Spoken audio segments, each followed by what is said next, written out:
the New York Giants. Tennessee has won the toss and have elected to receive the football. Mike Vanderjagt is going to tee it up. Second meeting of the season between these two. The Titans won the first one 23-15 at Indianapolis, and the Colts had 3 first-half turnovers that led to 17 Tennessee points. A full house here in Nashville, 68,798 to see the Colts and the Titans, and we're underway from the Coliseum. This is John Simon, and Simon chopped down at the 25, making the 26, a return of 12 yards. He's the toughest man in the National Football League. Steve McNair has played with numerous injuries this season. A turf toe, a shin, bruised ribs. And this is the line protecting him. Hopkins, Pillar, DeNapoli, Olsen, and Fred Miller, the former St. Louis Ram. The backs and receivers. Eddie George wants to pound it right at the heart of this Indianapolis defense today. First down and 10 at the 28 for McNair. Eddie George, the single setback.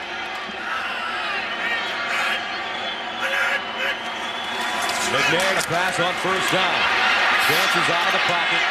McNair turns it up, and Steve McNair gets close to a first down over the 35 up to the 37, a gain of 9. Defensively for Indianapolis, they sacked David Carr 6 times last week in their win over Houston. Bratsky, he can rush the passer. 5 sacks, Scioli, Triplett, and Freeney, who has 8 sacks as a rookie out of Syracuse. Mike Peterson leads him in tackles. Morris in the middle, and Washington on the outside, and in the secondary, David Macklin can cover. Harris, Doring, and Gibson are the safeties. Second down and 1 at the 37.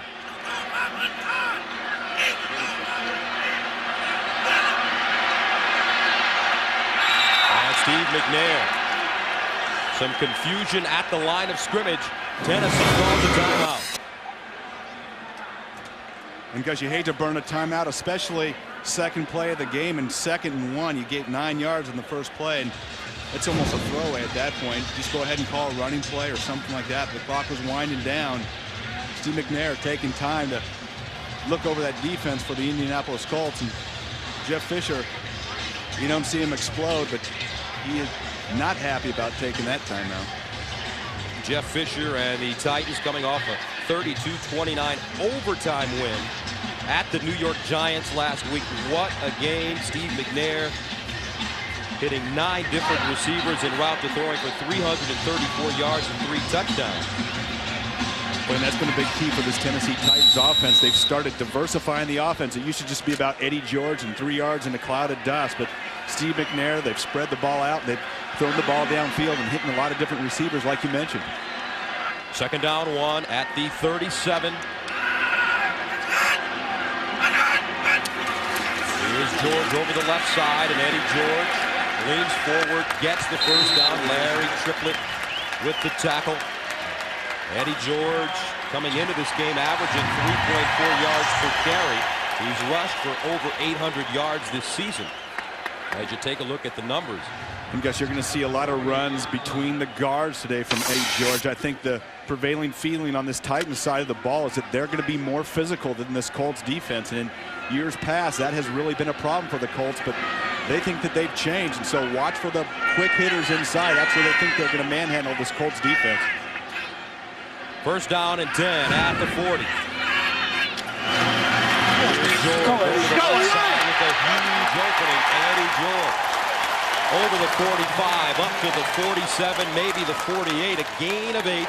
Marcus Washington with the tackle. Nice hole created outside. You're going to get some good blocks inside. A lot of penetration going down. You see that big hole open up for Eddie George outside the tackle. And that's a great job of reading that hole, because that play was designed to hit at one hole inside. You see Eddie George, and his average per carry has gone down, but he continues to be a force in this league. Especially running between the tackles against the number 2 defense in the NFL. 2nd and 3 at the 47. George again. And he picks up a couple. And Eddie George, as we mentioned, Jeff Fisher told us they want to pound Eddie George at the heart of this Indianapolis defense. And even though Indianapolis is number 2 overall in the NFL. They're 24th against the run. And that is their Achilles heel this season, stopping the run.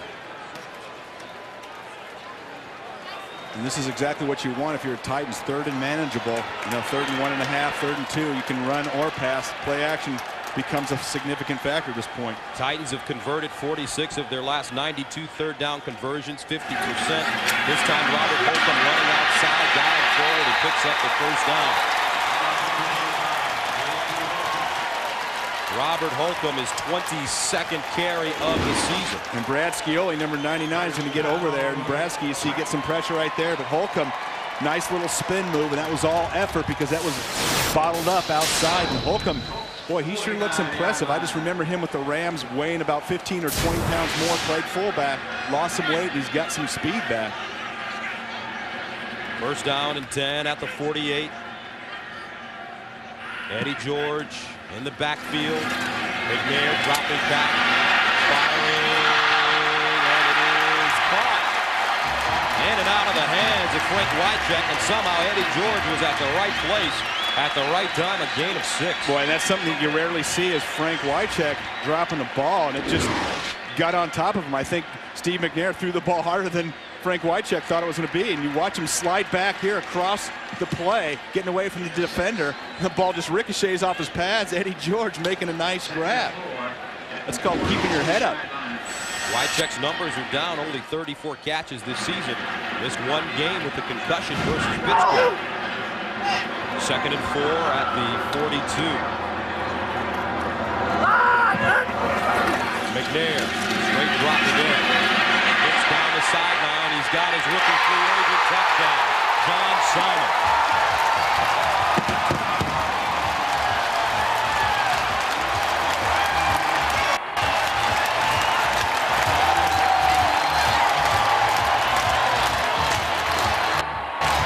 John Simon, a rookie free agent out of Louisiana Tech. He has blazing speed. And this is a mismatch that the Titans really like. John Simon was a receiver in college. He's listed as a running back. Little stop and go route, double move, going right by the safety for the Colts. Steve McNair was on it the whole way. What a toss. And what an impact this Simon's had here the last couple weeks. 7 plays, 72 yards for the Titans. Joe Nedney in to attempt the extra point, and it's good. So the Titans strike first, and they strike quickly. 7-0 Tennessee.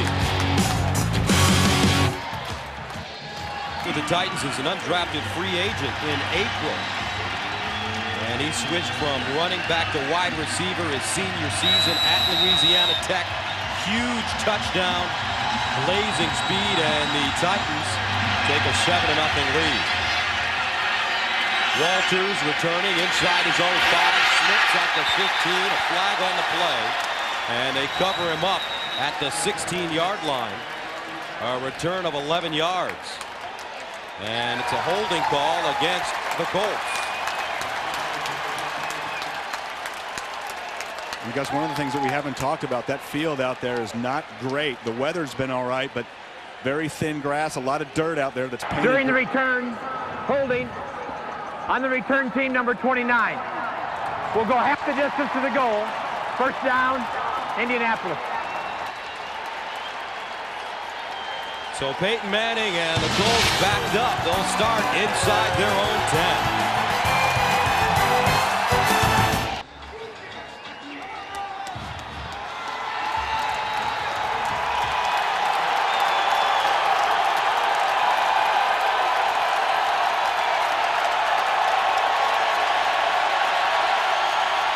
First down and 10 for the Colts at their own 8-yard line.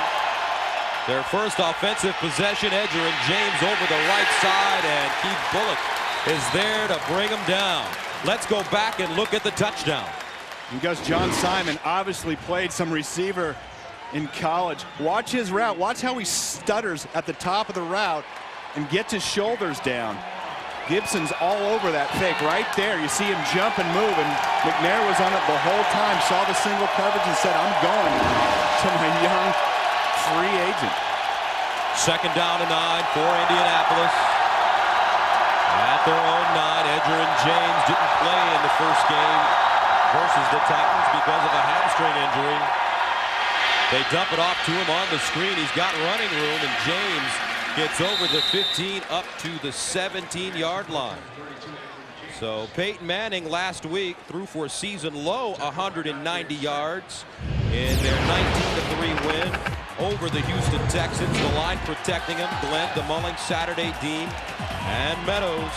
The backs and receivers. Marvin Harrison on pace to shatter the single-season receptions record set by Herman Moore back in 1995. He needs 15 to break the record.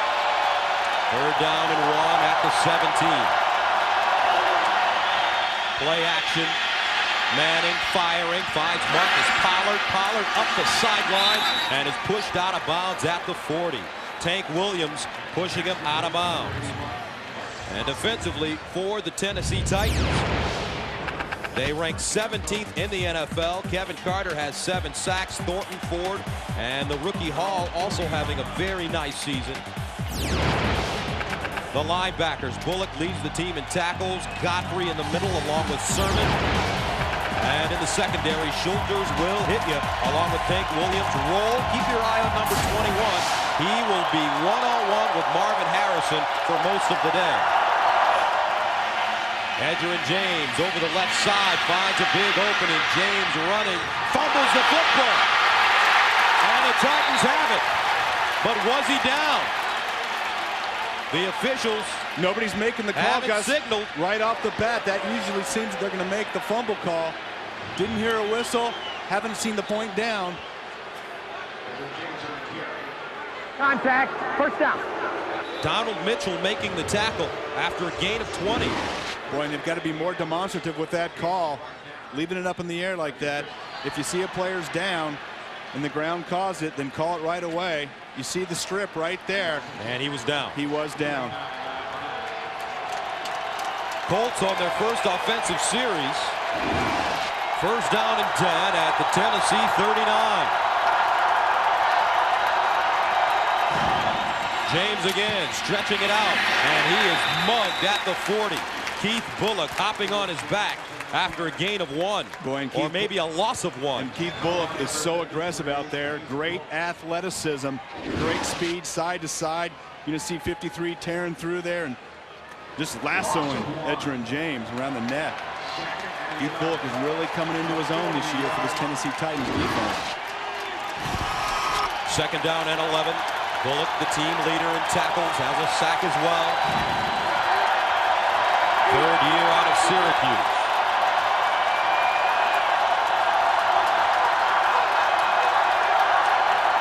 Play clock winding down, and Peyton Manning has to call a timeout. Each team has burned a timeout in the first quarter. 7-0 Titans.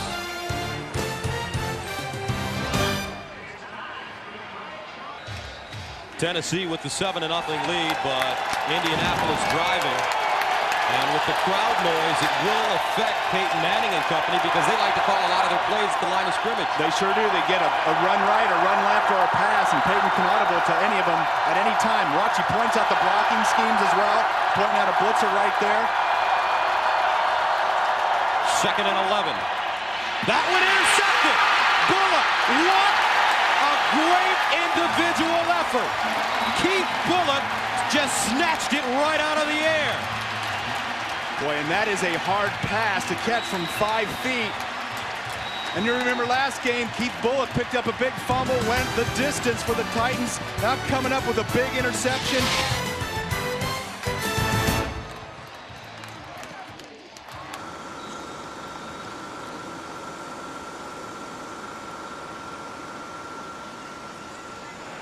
Seven to nothing. Tennessee on top of Indianapolis. Keith Bullock on the bike. He's keeping it loose after coming up with the interception. Eddie George running the football.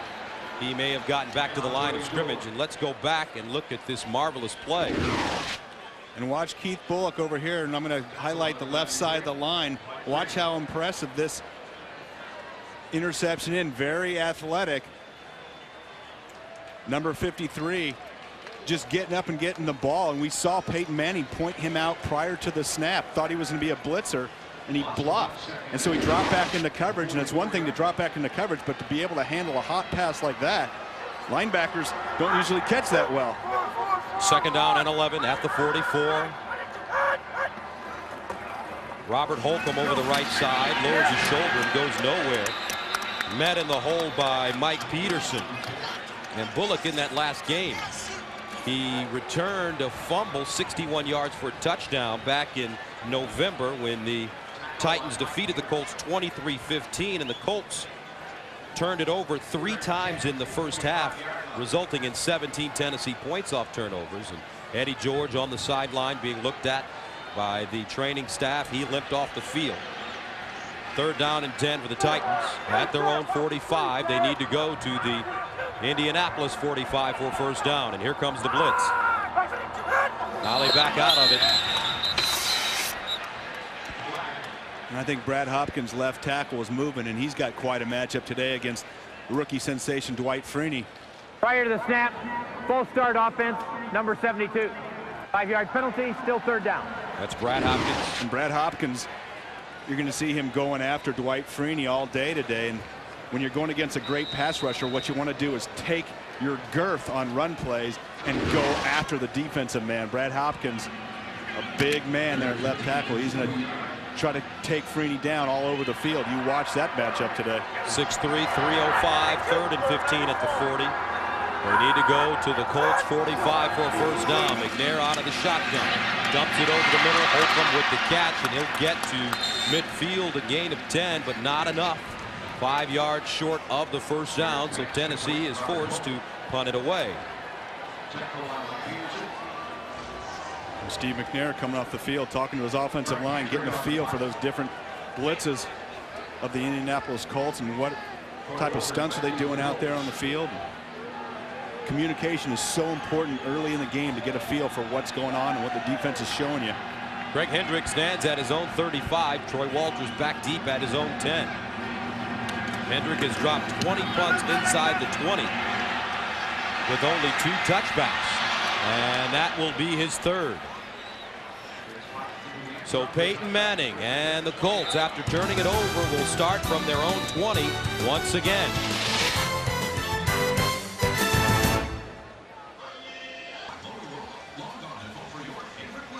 Tennessee marched it down the field on their opening series, and then they forced the Colts to turn it over. Peyton Manning throwing an interception to Keith Bulluck. And now the Colts have it at their own 20, first down and 10.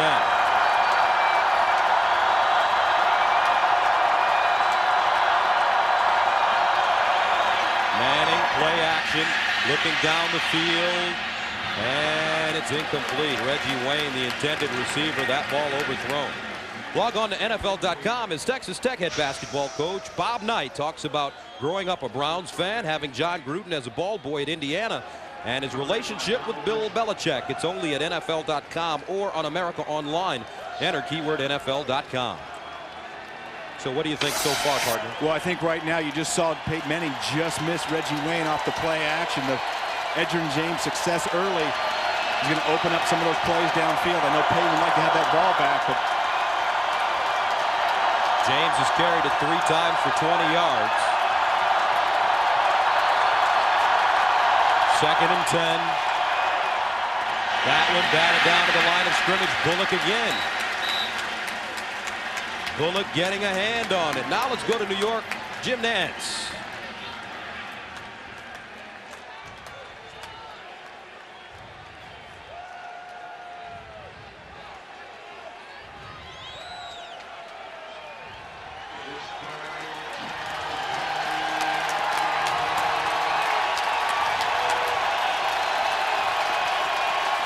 All right, Jim, they're on their feet in Tennessee. A very knowledgeable football crowd. They know that the more noise they make, the more problems they cause for Peyton Manning trying to call the plays at the line of scrimmage. Manning in trouble. Fires over the middle, incomplete. Marvin Harrison, the intended receiver, but Lance Schulters had locked on, and Donald Mitchell was running stride for stride with him. boy, Peyton Manning did a nice job of stepping up in that pocket, avoiding rush, and coming downfield to the Marvin Harrison. And the ball goes right through his hands, and usually you don't see Marvin Harrison drop that, but look at Peyton Manning doing a nice job of avoiding the rush and stepping up and making that throw.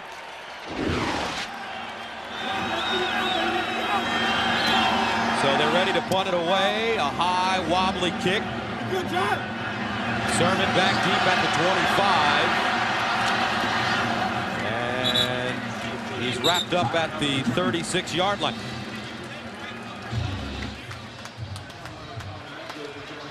First down and 10 at the 36.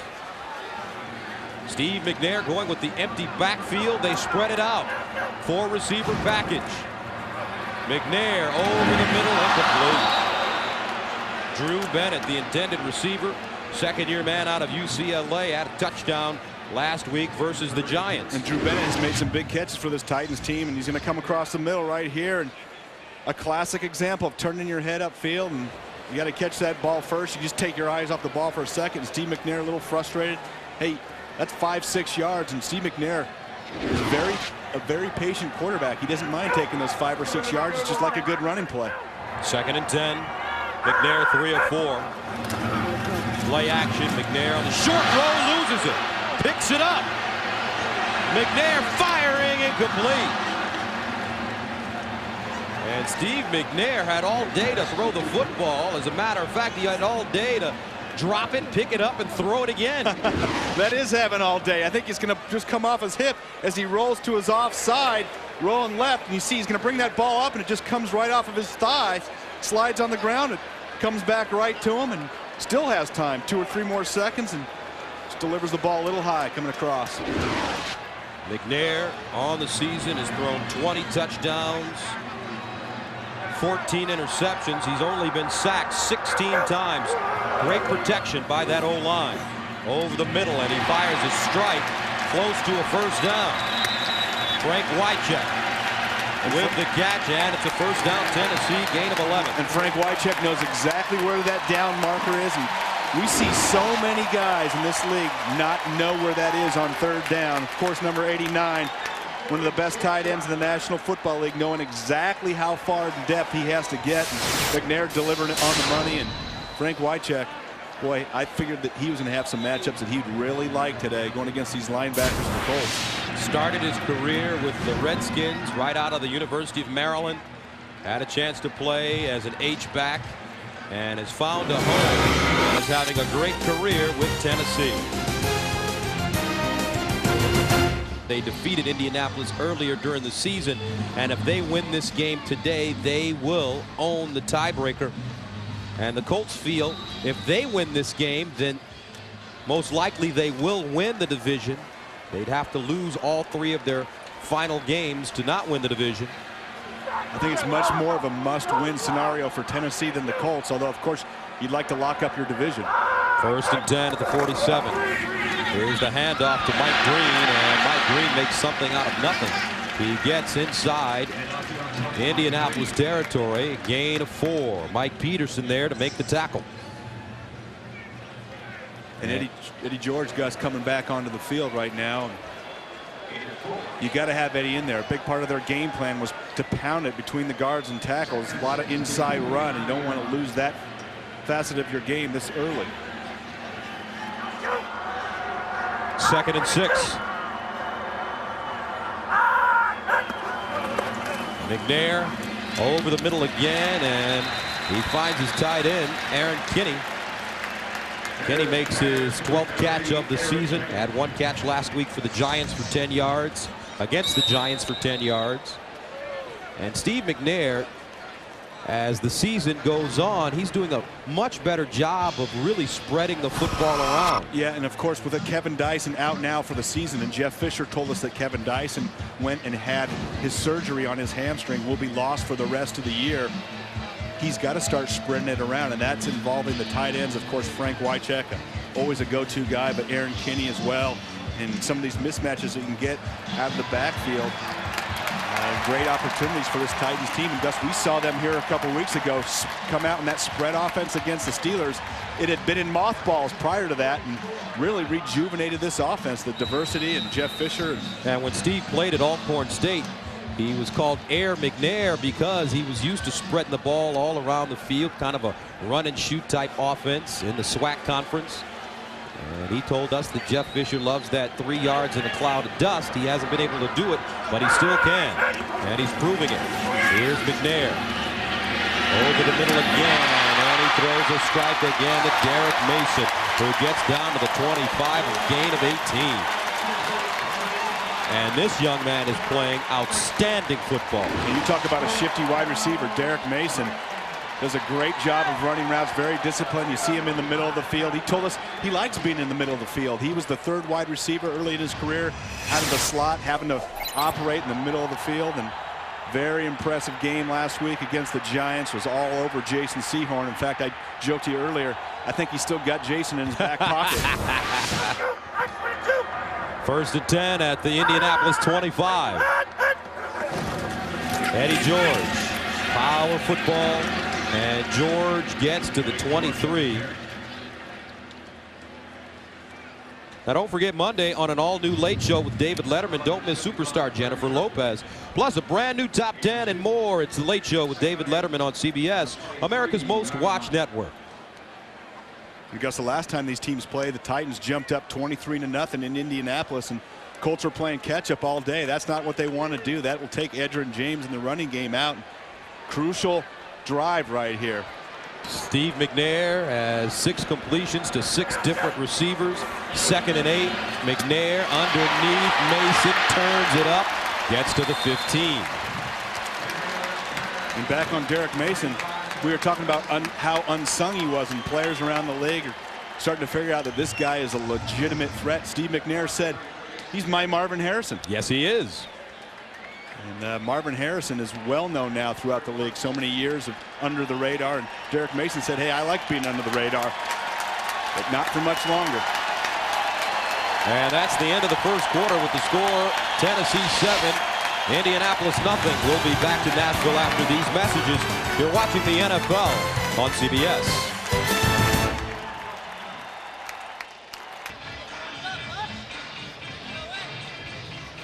Seven to nothing. Titans with the lead, driving once again at the start of the 2nd quarter, and they're doing a great job. They've run the ball 9 times. They've thrown the ball 9 times. And that's accounted for 130 total yards here in the 1st half. Holcomb to the deep back, and here's Holcomb running. And Holcomb dives forward, gets to the Indianapolis 9. Larry Triplett with the tackle, but it's a 1st down. And I like how decisive Robert Holcomb was getting that ball. Just hit the hole, was very explosive. So many times on 3rd down, you see guys dance around and look for a hole.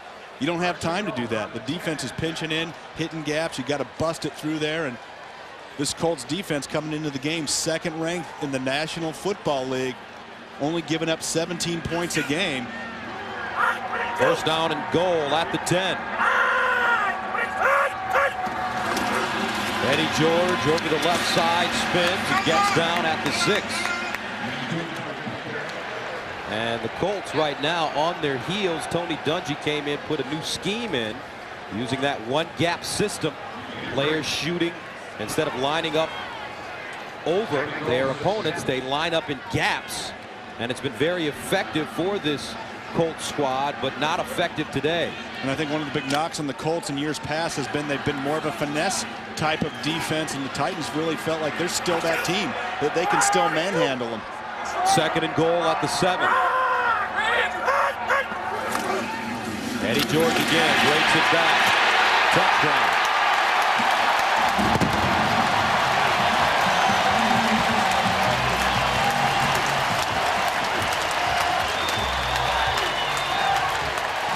Tennessee, they're not doing it with smoke screens and mirrors. They're going right at the heart of this Indianapolis defense. And guess what? Eddie George cut back. You were just talking about the 1-gap defense. You've got to be responsible for 1 gap. That means somebody's got to have this gap right here.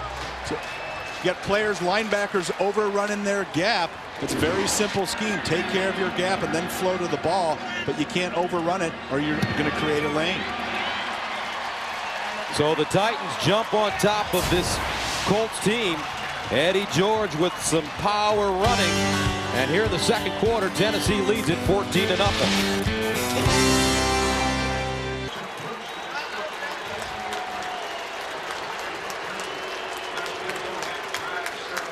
Eddie George with the 7-yard touchdown run, and Tennessee takes a 14-0 lead.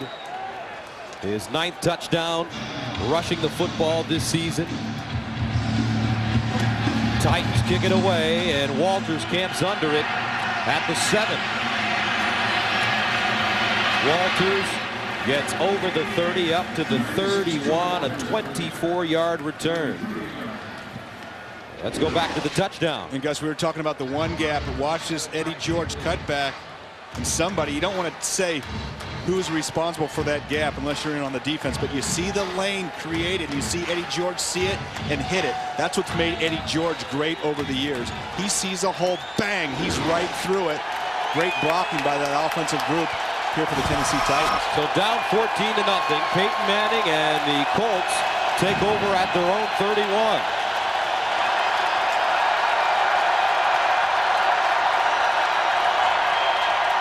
Manning, and it's caught. Marvin Harrison with the grab, and with that catch, Marvin Harrison now has 632 yards, 632 receptions, and he passes Hall of Famer Raymond Berry as the Colts' all-time leading receiver.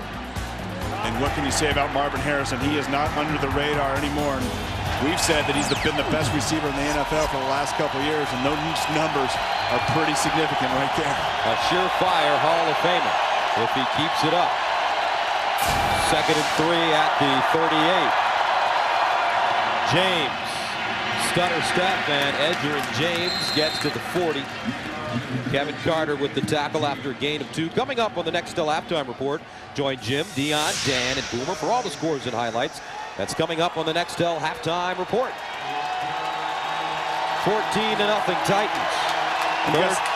Colts not allowing that substitution, getting right up and huddling on the ball. Peyton Manning going ahead and going after the Titans defense, didn't allow him to substitute. And see, when a crowd, Gus, is this loud, he has to tell everybody what's going on. 3rd down and 1.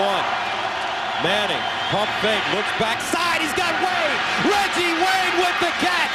Wayne down at the 10-yard line. What a call by Peyton Manning. It's a gain of 50. And Gus, you know how much I like Lance Schulters and the aggressive style play, but that is a mismatch. Reggie Wayne's speed one-on-one against a safety. Peyton Manning fakes away, pulls the safety in the middle out, and goes right back after Schulters. Reggie Wayne down the sideline. We saw him miss Reggie Wayne earlier in a man-to-man situation. Peyton Manning, the great thing about him, it goes right in the computer. He does not forget. He was coming right back to it. Reggie Wayne having a fine season, his 36th catch of the year. 1st down, and they run it. Edgerrin James gets to the 5. And let's go back to that ISO. One-on-one against the safety, Reggie Wayne. And that's a mismatch that the Colts love every time. Any safety against a wide receiver. And most teams will take that, and that's why you'd shift and you do motion and you do all those different things that teams do and the Colts do before the snap. 2nd down and 5 at the 6.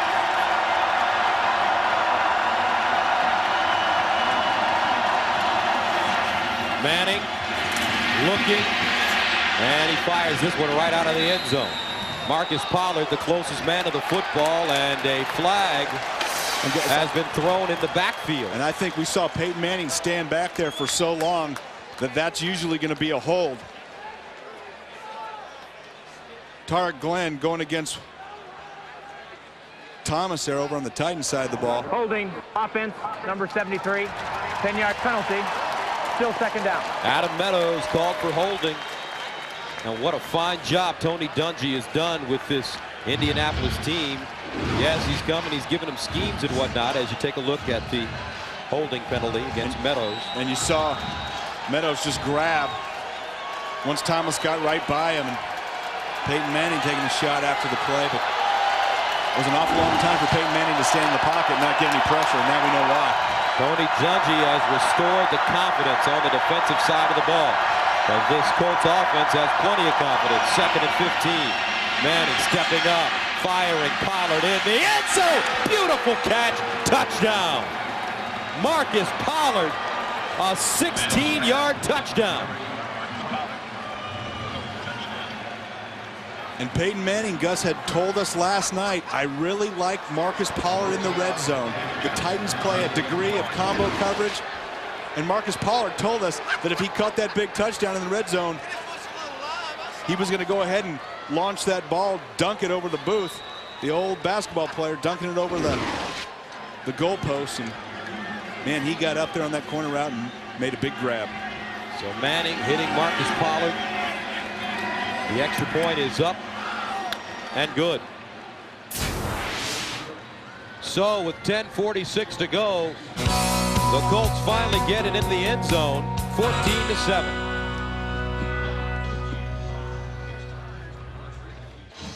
14-7. The fast-breaking Indianapolis Colts finally getting on the board. Marcus Pollard with the touchdown catch. As you take a look at the drive, 5 plays, 69 yards. He had a touchdown catch last week against Houston. And Peyton Manning, when we talked to him in our meeting, was so complimentary in terms of Marcus's attitude. We'll talk about that in just a moment. Here's Simon from the 10. And Simon, with all that speed, gets up to the 32. Because one of the biggest things when you're getting man-to-man coverage is your release down inside the red zone. Watch Marcus Pollard's fake on Keith Bulluck to get a clean release. When you get that clean release, fake inside and go outside, you are gone. Peyton Manning saw it right to the corner, right over the top. One heck of a catch and one heck of a throw. And Pollard told us there isn't a linebacker or a safety in the entire NFL that can cover him. I think he's right. He said one of his idols when he came into the league is the guy standing right next to me, Brent Jones. He might have just been saying that. Play action over the middle and another strike. Mason finding a soft spot in the zone, and Derek Mason picks up 23 yards. Well, I think this Tennessee Titans offense has the Colts defense on their heels, Gus. Has them a little confused. Done a great job mixing pass and run. Derek Mason, we talked about him being under the radar, no longer. Does a great job of selling the out route, coming back inside. And he just lost David Macklin going to that out route, and that is a very precise route. And Derek Mason continues to be very shifty out there. 3 catches, 48 yards, first down and 10. At the 45, play action, McNair throwing on the run to Wycheck. Wycheck stood up and brought down David Gibson with the tackle. And we've talked about the Titans going ahead and going to the spread offense and getting receivers more involved, and little boot action right here. You see Frank Wycheck getting out to the flat. But I think this Titans offense has done a phenomenal job, and Steve McNair spreading the ball around. Every receiver, every running back, every tight end has a chance on every play. Mike Heimerdinger, the offensive coordinator, doing an excellent job calling the plays today as Eddie George runs it straight ahead, picks up a couple. Now let's go to New York. Jim Nantz standing by for an update.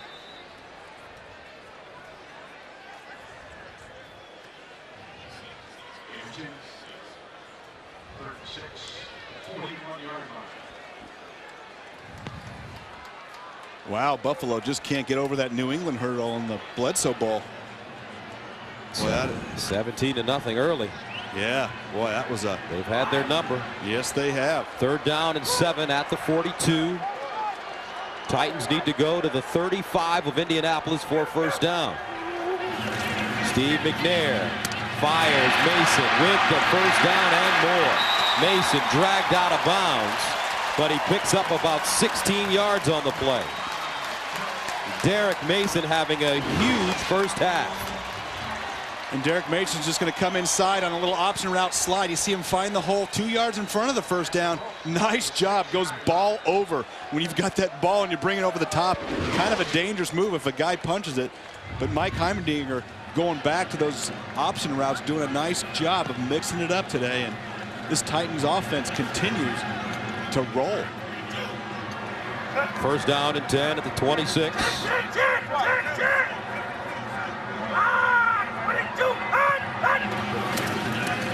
Eddie George Nowhere to go over the right side, and he'll get to the 25, a pickup of 1. And you know, one of the things that we heard from the Colts is, hey, we've got to stop the run and put it on Steve McNair's shoulders. We want him to beat us. And coming into the game, I was a little confused. I thought, hey, you know, Steve McNair with his arms and his leg are probably the most dangerous thing. I don't think the Titans' run game is where they would like it to be. And the Colts coming in with the second-rated pass defense in the league. And Steve McNair has just been shredding them with a bunch of different weapons. But Tony Dungy telling us that he doesn't want to allow this Tennessee team to do what they want to do, which is run the football. McNair over the middle, wide check, another grab. 8 in a row for Steve McNair. Saturday beginning at 2 p.m. Eastern. We've got a big-time NCAA doubleheader when the Florida Gators tangle with Gary Williams, defending national champion Maryland Terrapins. Then Tom Izzo's Michigan State Spartans battle Keith Bogans and the Kentucky Wildcats. College basketball Saturday on CBS. So Steve McNair and the Titans just picking Indianapolis apart. 3rd down and 1 at the 17. They're 4 of 5 on 3rd down conversions. He's completed his last 8. Eddie George again, 1st down.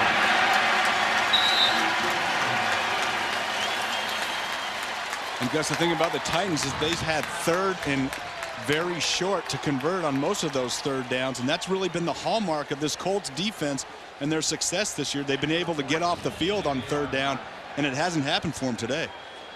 You notice a lot of those coaches put their playbooks right next to their microphone. Do they feel that people on the other sideline can read lips? That's right. Yeah, they do. Yeah, but that's part of being a coach. You got to be paranoid. Good coach is always very paranoid. 1st down and 10 at the 14. Coach Heimerdinger is a good coach. Eddie George breaks it back, and this time he's roughed up and taken down by Larry Triplett. And Jeff Fisher told us that after the Giants win, in the locker room, the team had the feeling that the air had been pumped right back into this team. And although they have respect for Indianapolis, he says that his team doesn't understand why they're the team to beat in the division. Really played the disrespect card in the locker room this week, and the Titans players to a man had that look in their eye like, how come the Colts are the team everybody's talking about? We've won 6 of 7. We've done some good things. 2nd down 9 at the 13. Play action. McNair rolling, firing underneath. Beautiful throw and catch. Wide check again, dragged down inside the 5 by Mike Peterson. Boy, and that play, Gus, was all Frank Wycheck. He was supposed to go out into the flat. Watch him, number 89. He just slides back into the open spot. There he is blocking right here. He needs to release. Now watch him. You see him stop and slide back away right there into Steve McNair's vision lane. Steve just tosses him the ball. Nice soft toss, and look at the time of possession. That is exactly what the Colts didn't want coming into the game today. 1st down and goal at the Indianapolis 3. Eddie George. And he smells the goal line now. George leaning in. Mike Peterson grabs him. And you know, one of the interesting things with that time of possession statistic, I think the Colts thought that would be done running the ball, and it hasn't been. It's been done passing the ball. And Jeff Fisher and the Titans have come out and surprised Coach Dungy's team a little bit. And the fans now start chanting Eddie. They want Eddie George. They're in his territory right now. Let's go. 22. Eddie George.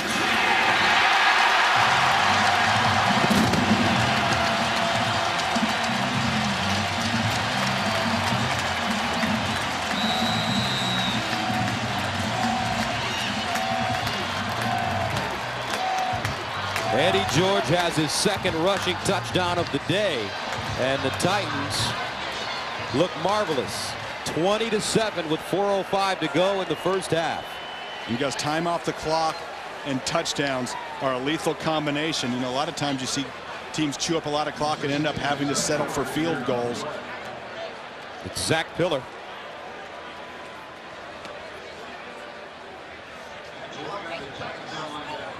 Zach Pillar, the left guard, one of the aggressive linemen for this Tennessee Titans group. And this offensive line hasn't got a whole lot of publicity, but they have done a phenomenal job adjusting because they've been more of a run team over the years.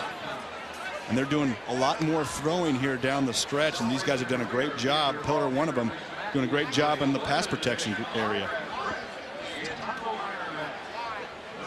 Eddie George has that focused look on his face. He is the inspiration on this Tennessee squad. And with 4:05 to go, Tennessee dominating 20-7.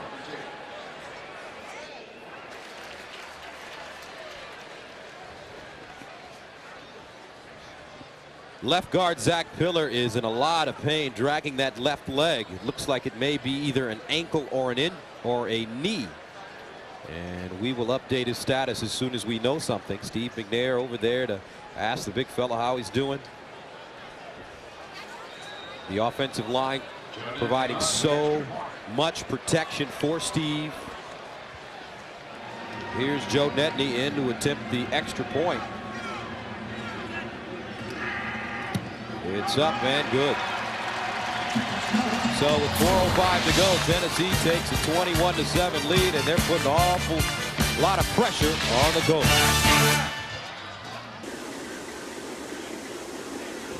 A shot of the Parthenon, which stands proudly as the centerpiece of Centennial Park here in Nashville.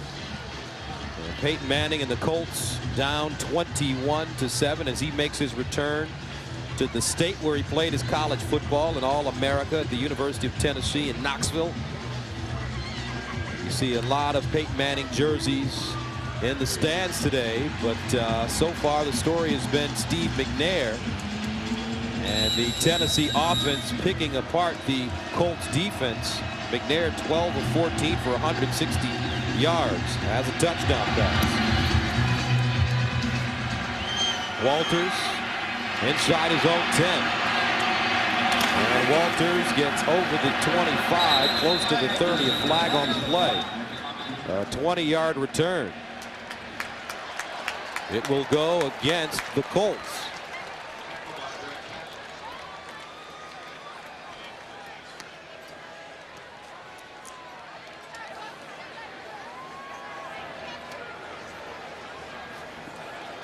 During the return, holding number 54. 10-yard penalty from the end of the run. First down. Colts at their own 18. Marvin Harrison has been quiet today. One catch for 7 yards. But the problem has been that the Colts can't get on the field. Edgerrin James, and James met and stuck right in the hole. Randall Godfrey, the middle linebacker, making the tackle. And you got to talk, Gus, about Samari Rolle, and he has done as good as a job this half against Marvin Harrison as I've seen in a couple years. Changing it up, playing off, playing bump, being physical. Very great speed on the outside there at corner. Jeff Fisher told us that Samari would be locked up one-on-one with Harrison most of the day. Second down and 8. James again lowers his head and is dropped. Wow, Kevin Carter just laid him out.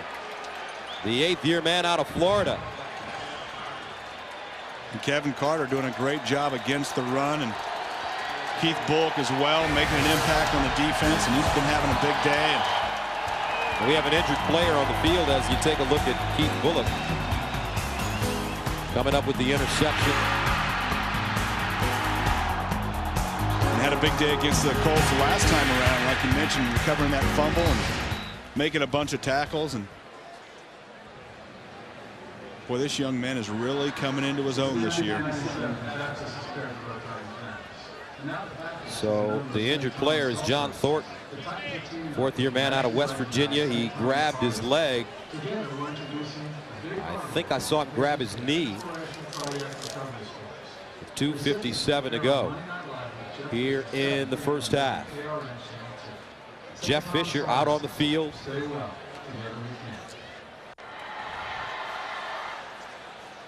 Thornton gets up, and that's a good sign. He's walking on his own. Very good sign. And you know, it was great talking to Keith Bullock, and he said he's not surprised how he's playing. He expects that, and he says the young guys on this Titans team want the success that the Titans from a few years ago had. Been a big changeover. And he's part of it, and he's leading the way on the defense. You see him taking charge, and what a great athlete at linebacker this young man is. Brings up 3rd down and 6 for Indianapolis at their own 22. The Colts have been forced to play with the long field for most of the first half.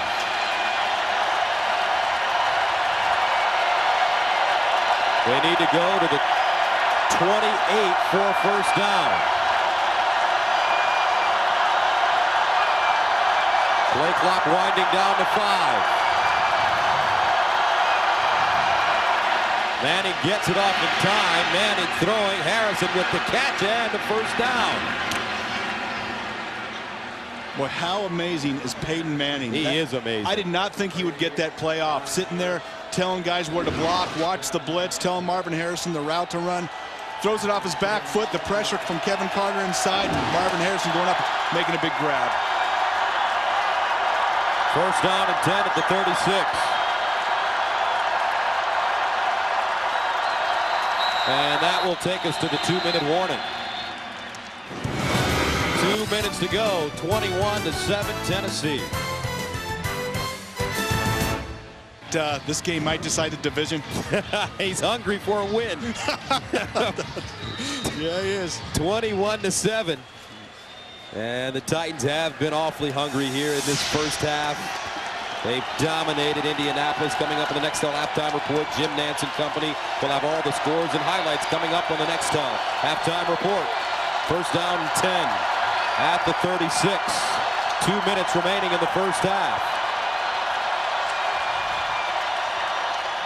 Edgerrin James over the right side.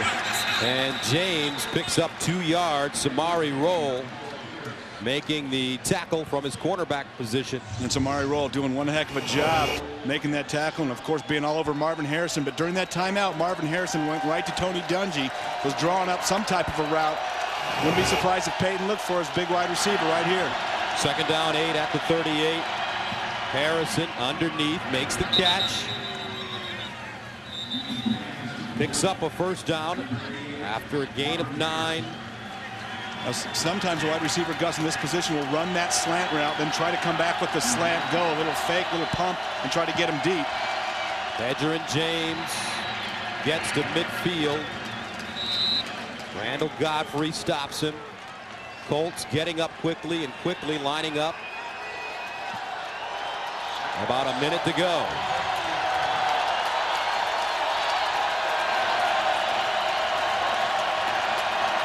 Here's Manning, sets up a screen to Edgerrin James, and James is brought down.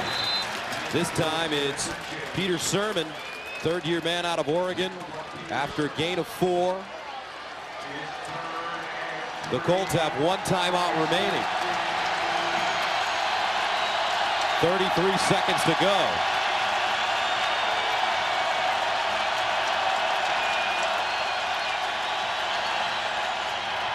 Pump fake. Manning looks backside for Wayne once again. Incomplete.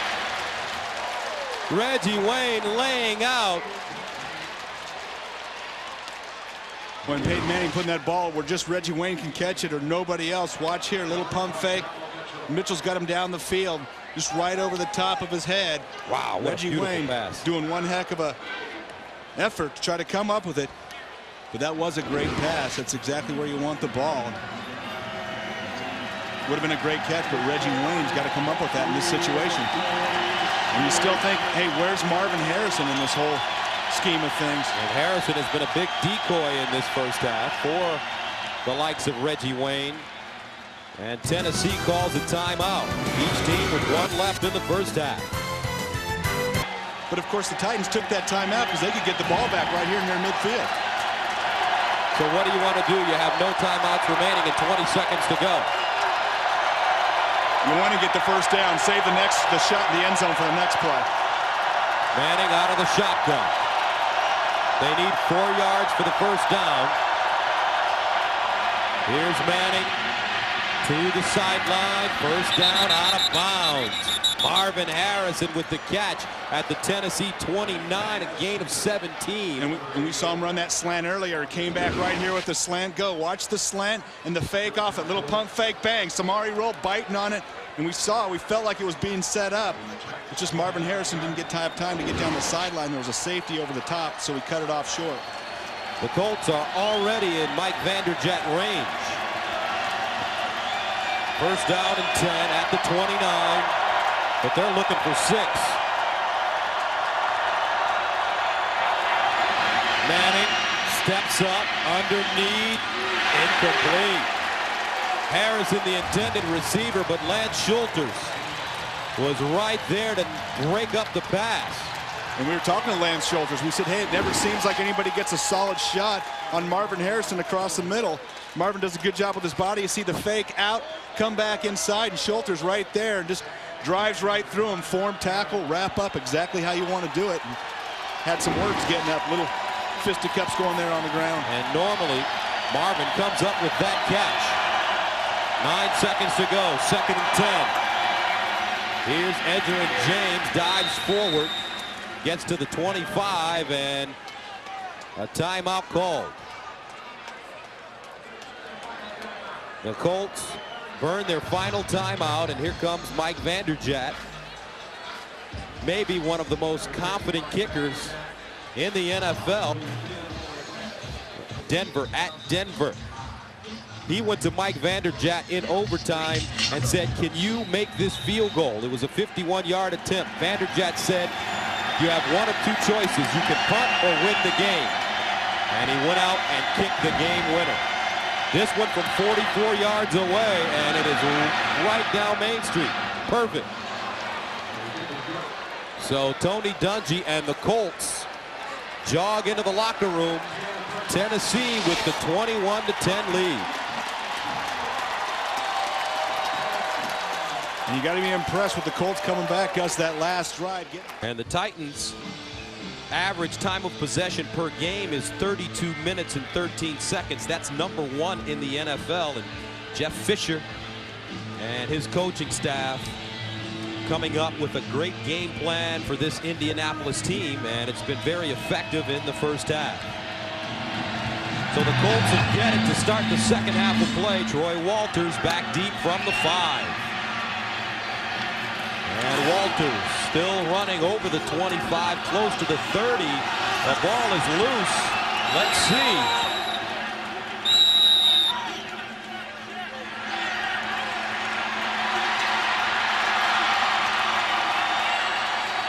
Still no official call. And the officials are looking for it, and somebody came out of the pack with the ball. And they're looking, but they're not going to find anything down there, just a bunch of bodies. Rob Morris ended up with it. So the Colts dodge a bullet. And let's see if that ball's on the ground. The ball's out. There it is.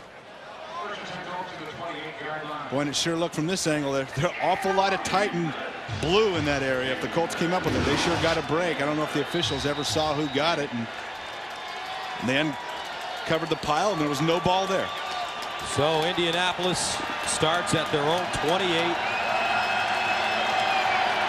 First down and 10.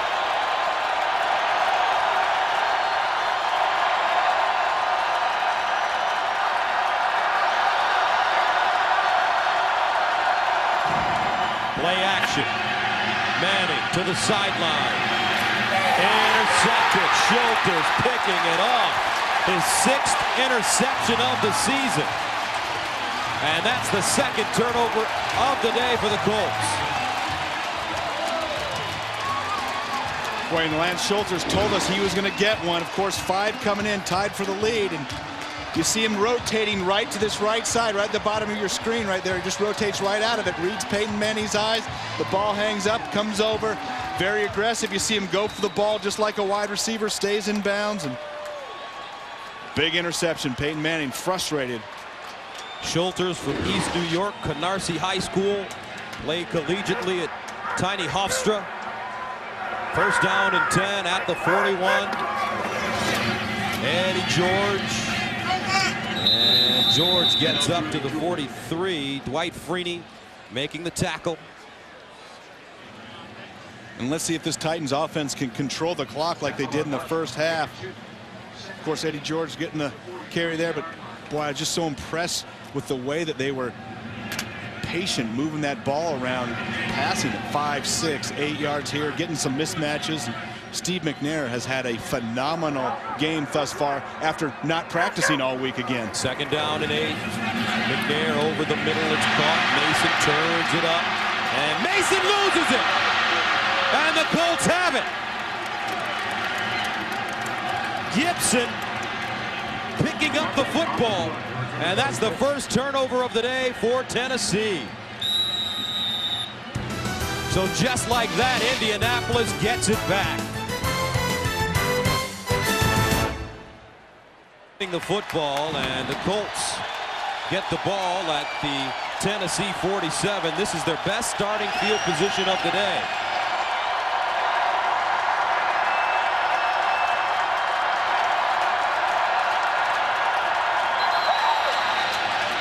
And this will go against Indianapolis. Peyton Manning pulling out a little too soon.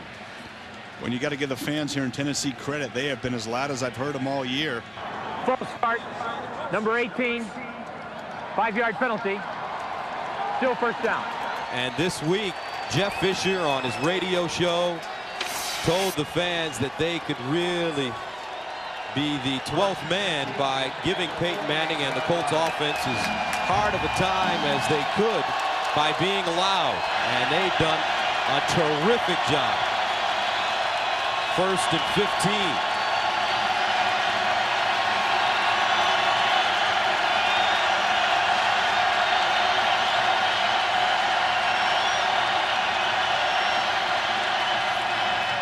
Edgerrin James running over the right side, cuts it in, and James gets back to the original line of scrimmage. Randall Godfrey there to make the tackle. And Gus, let's go back to that turnover. Watch Dwight Freeney. You're going to talk about effort. He's on a stun inside. Watch him the whole way. This is what a high motor is in the National Football League. Stun inside, get into the quarterback, ball's released, get downfield. Now watch him strip the ball from Derek Mason. Great job. If Gibson fields this cleanly, he is off to the races too. He needs to hang on to that. It's going to be a touchdown. Dwight Freeney coming up with the big play, and will be back. Injured player on the field.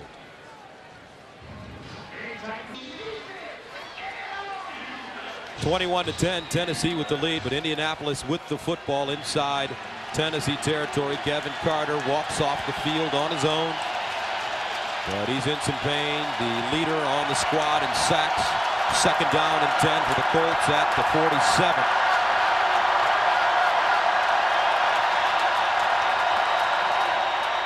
Play action. Manning looking backside. Steps away from pressure. And Manning decides to run it. Peyton Manning goes down at the 43. Donald Mitchell with the tackle after a gain of 5. So with Kevin Carter on the sideline, they miss Javon Curse even more, and this is Javon trying to get out on the field before the game, working out. And Curse has played in only 2 snaps the entire season. He has a broken bone in his foot. They thought he may be able to go today, but unfortunately he wasn't. Third down and 5 at the 42. Here's Manning. Underneath, incomplete. Samari Rolle picked it up. Samari Rolle with the football. And is that an interception? I believe it is. You know what, Gus? I don't think it ever hit the ground. I think it rolled right up Samari Rolle's leg. That ball was low. I don't know if Marvin Harrison got down low enough to get it. Another look. And you see it low, and there's it came out. Boy, I don't know. That ball might have been on the ground. We'll have to see when we get back.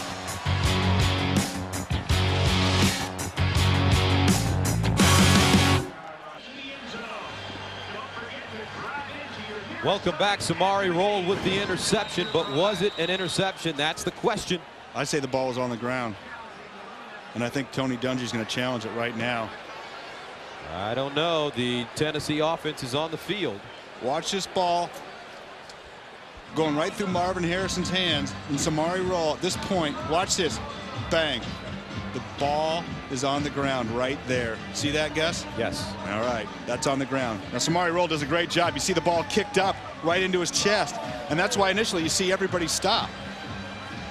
And I think this angle, you can see the ball starting to come out, and then the official blocks it. The ball was just right there. The tip was hitting on the ground right in front, but you see that ball kicked up. But here's the definitive view. Nice camera work here, guys. Little stop action. There's the ball right there, and you see it touching the ground, and it kicked up so quickly. Good challenge. And remember, anytime a play is challenged, we've talked about it all year, it's got to be irrefutable evidence to overturn the call on the field. The call on the field was an interception, but that ball is clearly on the ground at that point, that angle that we just showed. And Samari Rolle's on the sideline. He's saying, I caught it, I caught it. You got to be a good actor when you're a defensive back. Got to be a good actor. And Samari's had a great day today going against Marvin Harrison. He has really shut him down. Yeah, and, you know, and we talk about it to Marvin's defense. It's not Samari man-to-man the whole time. A lot of it's been, but they've had some safety help over the top, allowing him to get physical with Marvin at the line of scrimmage. And Jeff Fisher told us that, you know, Marvin is going to get his catches, but instead of having 11 catches for 160, they want to limit him to 6 catches for 68. And Samari Rolle doing his part. Well, you know Marvin Harrison's going to always get his catches. Here's the angle that we like, and that ball is low, going away. But you see it just tips off Marvin's hands right there, and there it is on the ground. You can see the ball bounce up if we run it all the way through. And then it just, I think Marvin actually, his foot kicks it into Samari's chest. And Samari, hey, when that ball's there, you act like it's always been there. And we'll take a look at the high end zone shot, and this is always a tough one to tell if the ball is on the ground, but you're going to be able to see the trajectory. And there's the ball, and you see the ball kicked up right there, and Samari Rolle acting like it's always been there. Get up and run. If you get up there and look like, hey, look what I found, the officials are going to say, hey, didn't catch that. And you see him smiling on the sideline, but that ball was clearly on the ground. So here we go. After reviewing the play, the defender, in trying to intercept the pass, had the ball go through his arms and hit the ground. Therefore, it's an incomplete pass. It'll be 3rd and 6 on the 42-yard line for Indianapolis. Indianapolis is not charged with a timeout. You know what? It should actually be 4th and 5 for Indianapolis, or 4th and 6 instead of 3rd down. He also said the ball went through the defender's hands. It didn't go through Samari Rolle's hands. It went through Marvin Harrison's hand and got kicked right into Samari's chest. Samari was trying to get that right arm and pull that ball up. Yeah, and maybe Marvin Harrison's foot does kick it right there. And you see Samari struggling for the ball, and it sure looked good in real time. But you slow it down. And that was a good challenge, because that's going to give the Colts an opportunity to punt them and get the Titans deep. Let's look at that thing in real time, Gus. Let's see how it looks. See if you can see that ball pop up. See how good your football eye is. Did you see it? You can't see it. Wait, don't say you can't see it. I can't see it. You can't see it. Are you going to believe me or your lying eyes? No, I saw it. I told our producer that was incomplete. He didn't listen to me though. So the Colts forced to punt it away. John Simon back deep inside his own 10. Hendrick tees it up, high spiraling kick. Simon allows it to go over his head and into the end zone for a touchback. So with 12:39 to go in the 3rd quarter, the Titans will have it at the 20. With you from the Coliseum here in Nashville. This game for first place in the AFC South. Peyton Manning has had a rough afternoon. Different story though for Steve McNair. He's completed 10 straight passes and has it 1st down and 10 at his own 20.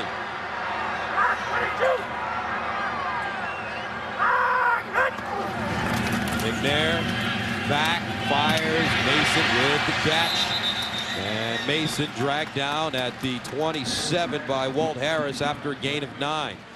What a job Steve McNair has been doing during this streak. Hasn't he been phenomenal? Steve McNair, though, he has the heart of a lion. He has so many injuries, a turf toe, a bruised right shin, sore ribs, but he has not missed a game this season. And he told us that it's very frustrating for him because he gets to work at about 6:30 in the morning with all of his teammates, and he spends most of his time in the training room. Whistle on the play. And you know, one of the most amazing things is the lack of practice time. Prior to the snap, full start offense, number 71. 5-yard penalty, still second down. Didn't practice all week against the Giants here 2 weeks ago, and then had his best game of the season. And that's so tough for a quarterback to come off the bench and do that. The timing issues. It's one thing to be a defensive lineman or an offensive lineman and miss the week of practice, but to be a quarterback, and he comes back this week, doesn't practice, like he said, gets in at 6:30, spends his day in the training room, and comes out and has another phenomenal game. November 3rd versus Indianapolis. He had 77 yards passing. Different story today, 173. Eddie George. And I found it interesting in talking to McNair on Friday, and he told us that the hardest thing for him to do is actually to sleep. He can't sleep throughout the night, and when he sleeps and he does roll over or there's a sudden change of movement, pain shoots all the way through those tender ribs of his. I set you up when he came into the room. I said, hey, Gus doesn't think you're so tough. You see the look on his face. He said, remember now, I was a defensive back in high school. Like that's supposed to make you tough. 3rd down and 1. The 3rd overall pick out of Alcorn State in 1995. Eddie George looking for the first down, and I don't know. He needed to get to the 30. Brad Scioli hauling him down.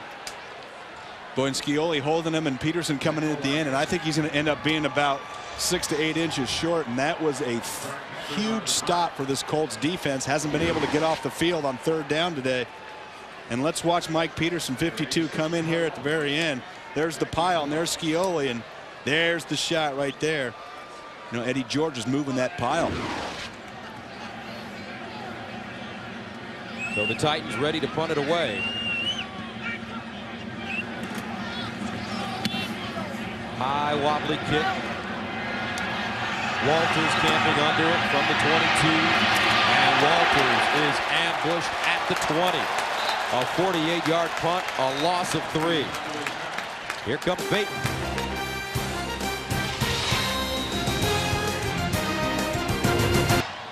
(21-10), and the Colts have it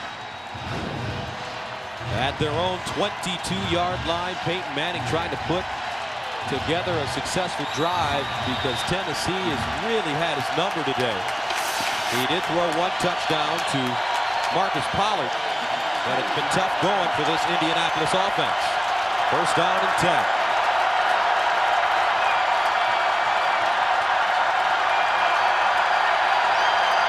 And Peyton Manning making sure somebody blocks Tank Williams, who's blocking Gus from the outside.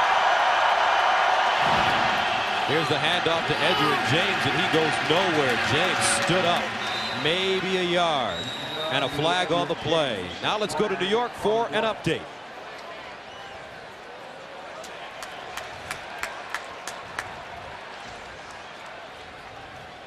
Illegal shift, number 81 on the offense.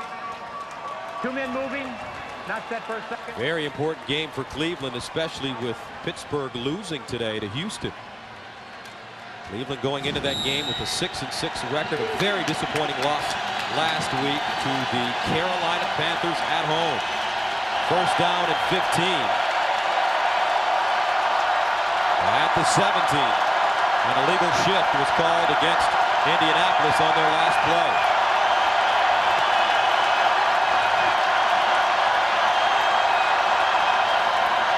Manning again finds Edgerrin James, and James gets up to the 25. Follow the playoff race through the end of the season with our exclusive projected brackets on all of the playoff scenarios. Click on the playoff race at CBSSportsline.com or on America Online. Enter keyword CBS Sportsline. And Gus, we've been seeing some great bluffing here by the Titans defense, getting Peyton to check to runs. Safeties up, take Williams, linebackers moving up and back. And you see Peyton changing the play right now, telling people where to block, where to change the line protection. Edgerrin James again over the left side, bottled up and finally taken down. And you know what, Brent? You know who I feel so far is the most valuable player in this game, or players in this game? Go ahead, give it to me. The Tennessee fans, they have given Peyton Manning all kinds of problems today. They're so loud in here. You know how much I respect your opinion. Yes. But fans don't play. I don't know. Yeah, you know what? The fans They have feel like they're on the field today. I think the fans have done better than Steve McNair today. Here's Edgerrin James. Well, you may have a point. Yeah, James gets up to the 32. Well, on defense, Yeah, I got you. these fans have been terrific. And we've seen the Colts go to the run a few times and pound it up in there, and it looks like they're going to be able to get that first down here.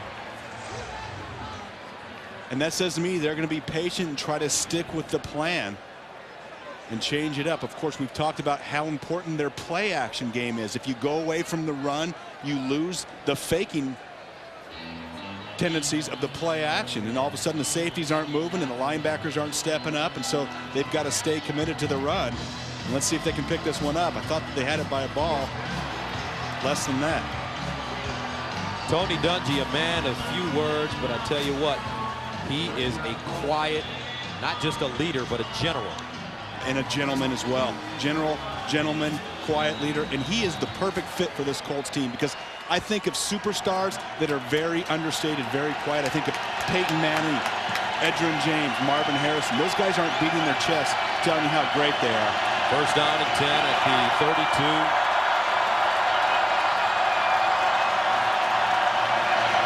Here's Manning. Finds Reggie Wayne. Nice catch by Wayne. Gets up to the 45, and Reggie Wayne has really been coming on. A gain of 13. He's battled some injuries during his career. And I think Reggie Wayne's going to have to step up, and you're going to see him right here during this next quarter and a half on the out route. He's going to have to make some plays. Marvin Harrison's been getting some tough coverage, some safety help over the top for Samari Roll. But Reggie Wayne, Marcus Pollard, some of the other Colts are going to have to step up and make a big play. 2 catches, 62 yards for Wayne. Edgerrin James bouncing to the hole. And he gets back to the line of scrimmage. A flag has been thrown. A late flag coming in. Peter Sirmon with the stop. And I wonder if Peter Sirmon might have got a little Edgerrin James face mask.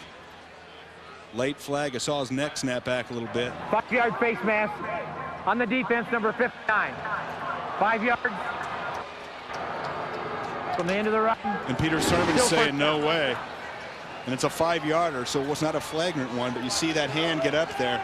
There's the shot. Yeah, in fact, that should have been a 15-yarder. If you have that hand on the face mask and you pull it off, it's a 5-yarder. But if you pull, like Edgerrin James was getting pulled right there, that's supposed to be a 15-yarder. Titans got a break right there. So first down and 5 for the Colts at midfield. James.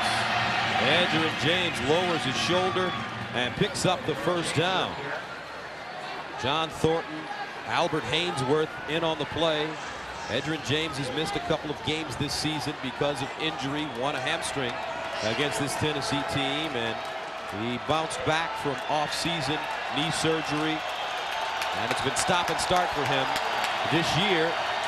And I believe he feels more comfortable playing on the grass as opposed to the turf. That's what Jeff Fisher told us. First down and 10 at the 44. James has 64 yards rushing. He cuts it back. He gets down. Picks up 2. Donald Mitchell again. And a heavy dose of Edgerrin James this series. Of course, Kevin Carter. Don't see him out there. And they continue, the Colts continue to try to pound it up inside, and that says to me, hey, we're going to stick with the plan. We're comfortable. We're still confident. We're not going to panic and just go to throwing the ball every play. Second down and 9 at the 43.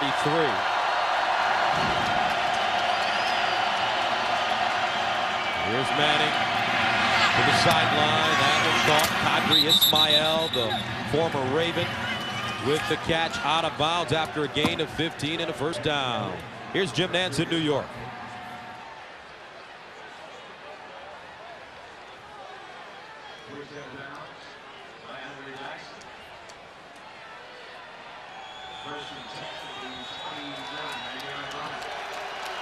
I'll tell you, Peerless Price and Eric Moulds, one of the dynamic duos in the National Football League, receiving from Drew Bledsoe. Manning pump fake, and that one thrown behind Marvin Harrison. And we've got some dynamic duos in Buffalo and right here in Nashville. Plexico Burris, Hines Ward, the most prolific this season, but Price and Moulds, and how about Harrison and Qadry Ismail? You know, that's kind of like the deal. And, you know, of course, Marvin Harrison has a ton of catches, but that was like when I used to like playing with Jerry Rice, because you throw my name in there, me and Jerry Rice together, we had like 1 million catches. Jerry has 900,000 of them though. 2nd and 10 at the 28.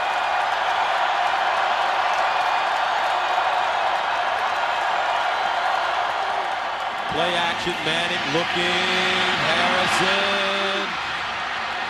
Oh, incomplete. Marvin Harrison has dropped 2 big passes in this game. That one a surefire touchdown. Well, we remember back in the second quarter when Lance Schulters drilled him coming across the middle. Lance Schulters 31 on top. He's going to be a little late getting over there, but Marvin Harrison still's looking for him out of the corner of his eyes. You see him look to, you see that look right there. Took his eye off the ball and wasn't able to hang on to it. Watch Marvin Harrison, right when that ball hits his breadbasket, you see him turn away and look for the shot that was coming, but Schulters wasn't there.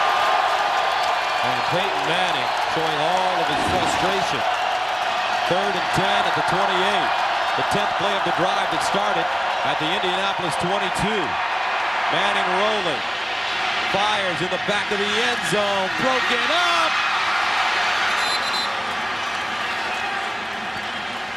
Let's see. Interception. Schulters again.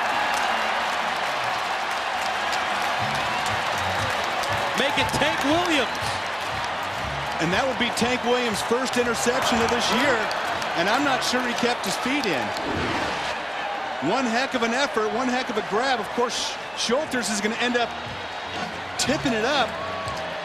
Peyton Manning out of the pocket looking for Marvin Harrison. When this ball, look at that wing right across his body, and you see Schulters right there, tips it up.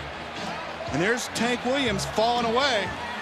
Ah, man, I'm just wondering if his shoulder hit first before his feet were down. And you see, whoa. Now, does he have possession? He doesn't have possession yet. He has possession right now. And it looked like his heels, Gus, were off the ground. That's certainly worthy of a challenge, I think. Colts electing not to challenge it. So it's history now. Steve McNair over the middle. Frank Wycheck with the catch, dives forward, picks up 7.5. Mike Peterson with the tackle. Peyton Manning has thrown 3 interceptions on the day. Boy, and that was awful close going away, and it sure looked to me like Tank Williams' back or shoulder might have hit when those feet were up off the ground. You think that would have called for at least a challenge. Awful close, but it's too late now. It's in the books, and Peyton Manning saying, hey, what do I got to do? And Tank Williams, you got to give this young man credit. First interception, but 6'3", 225 pounds, runs a 4.4. Eddie George running. And George pushing the pile forward. Eddie George breaking it out. And that's the kind of smash mouth football they love here in the Music City.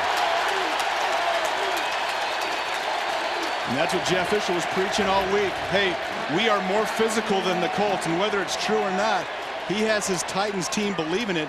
We're just going to go right at these guys. We've seen Eddie George move the pile and hit the hole a few times today, but he was locked up after 2 or 3 yards. And look at that leg drive, continuing to move the ball, move with the pile downfield. Eddie George, 17 carries, 48 yards, and a couple of touchdowns. First down and 10. McNair looks, finds George out of the backfield. George cuts it back and goes down at the 40. McNair has completed 13 in a row. Tonight on 60 Minutes, two faces in the news. A big city mayor who couldn't laugh his way out of trouble, and an actress who's put her troubles behind her. Tonight on 60 Minutes. When one of the things that Tennessee's done a great job of today is getting into third and short. Third downs have been a lot of short yardage situations, allowing them to either hit it inside with Eddie George or that short Steve McNair pass. Eddie George, and he is taken down at the 41. Well, here in Nashville, the big story isn't necessarily the game, but it's the buzz in the city is about the fuzz, and the fuzz is on Jeff Fisher's face. Everybody wants to know why he's growing a beard. Jeff Fisher, normally clean cut. He goes with the mustache, but a couple of weeks ago he decided to let the beard grow out, and everybody's talking about it. Charlie Daniels, the musician, was interviewed. They interviewed hairstylists here in Nashville. Some think it's great, others think it's terrible. McNair under pressure, dances out of the pocket, fires down the field. Caught. Drew Bennett. 14th in a row for McNair. Bennett coming back to the football, making a great grab, and that is a big gain of 26. Boy, that was spectacular by Steve McNair, rolling out and planting his feet and getting some oomph on that ball. And Bennett coming back to the ball like you've got to do, especially on third down, knowing where the sideline is. You see him plant that foot and touch the other one down. Great awareness by Bennett, and what a huge third down conversion. And that might be my play of the game, because the Colts had the Titans right where they wanted them right till that point. First and 10 at the 30. Eddie George. And getting back to Jeff Fisher, he's been mum on why he's decided to grow a beard. He won't tell anybody. He told us yesterday, well, on Friday, that the reason he's growing it, or one of the reasons, is he's a big fan of Coach Jackson with the Los Angeles Lakers, and Phil has won numerous championships with Chicago and LA, so he wants to follow in the footsteps of a champion. I can't believe you fell for that reason. Well, I had to say something. Well, I'm sure he is a big fan, but that can't be the reason. Maybe just well, one. what do you think? That's playoff time. I don't feel like shaving. That wastes time away from football. Here's McNair. McNair turns it up. And Steve McNair, look at him run. Steve McNair inside the 10. Injured toe, tender shin, bruised ribs, and he is a gamer. A pickup of 18. I never thought I'd say a quarterback is the toughest guy in the league. This guy is it. Watch him scramble out of the pocket, step up, and make some things happen with his speed. Going to get some big blocks downfield. Bang! Right there, left side of your screen. Watch Mike Green, number 20, downfield. Steve McNair, real time, getting downfield. Here's a shot coming into your screen. Bang! Right there. Woo. First down and goal at the 9. They hand it off. Holcomb breaks it back. And Holcomb spins inside the 5. I'm telling you, that third down to Drew Bennett was a backbreaker. And that's the end of the third quarter with the score 21-10 Titans. And they are knocking on the door once again. 21-10 Titans lead the Colts. The scoring by quarters. Tennessee has been consistent. 7-14. No points, though, in the third, but they are ready to march it right into the end zone to begin the fourth. Second down and goal at the 4.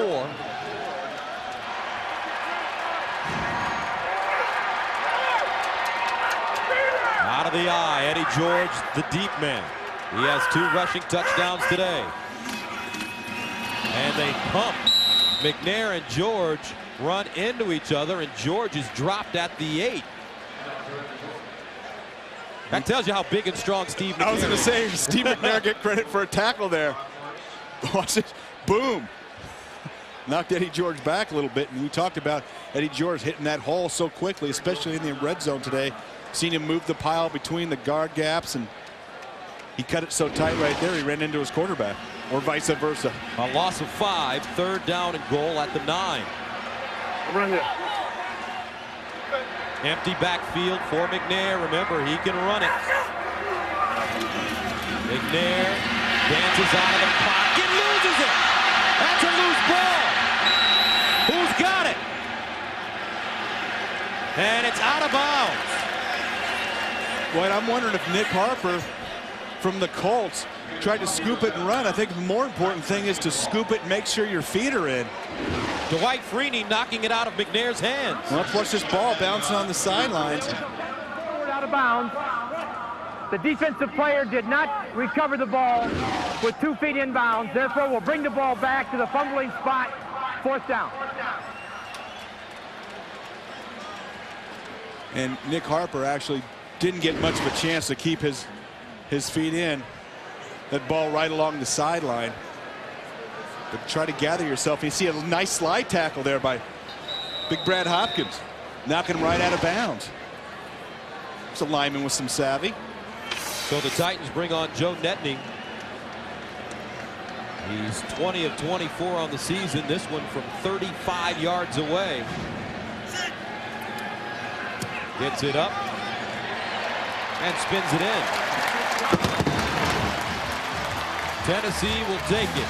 13:51 to go in the 4th. 24-10. 13:51 to play in the 4th quarter. 24-10. The Titans lead the Colts. As you take a look at the drive, 11 plays, 63 yards, and Netney bangs home a 35-yarder. So Peyton Manning and the Indianapolis offense will look to get something going. Every time this Tennessee team has been asked a question defensively, they've had the answer. Walker returning, and he is dropped at the 22. Joe Walker returns it for 10 yards. Now here's a question for you, Brent. Who would you pick as the 2002 NFL MVP? Drew Bledsoe, Brett Favre, Rich Gannon, Priest Holmes, Michael Vick, or Ricky Williams? Cast your vote at NFL.com. I'm jumping on the bandwagon. This is my first half guy, which was correct. Brett Favre? No. Or Drew Bledsoe? Okay. Michael Vick. You know who I like? Rich Gannon. You do? Yes, I do. Okay, so you can take a guy. No, I'm just talking about the MVP this season. Okay, now you know the rest of the players on the Falcons. You don't think Mike Vick is the most valuable to that team out of any team in the league? 1st down and 10 at the 22. Play action. Here's Manning all day to throw. Finds Wayne out of the backfield. I just think Rich Gannon has been that veteran, and his team has a great record, and he keeps everybody focused on that team. A veteran among veterans. I respect your dissenting opinion from the popular Mike Vick opinion, even though I know you're probably just doing it for the sake of the audience right now.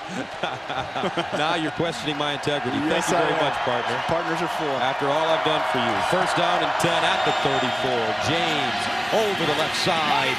And Edgerrin James gets close to a 1st down. Penalty flag, though, on the play. And it will go against Indianapolis. Boy, that's a big penalty at this point. That would have been a big gain. 8.5, 9 yards, and going to knock him back inside the 30.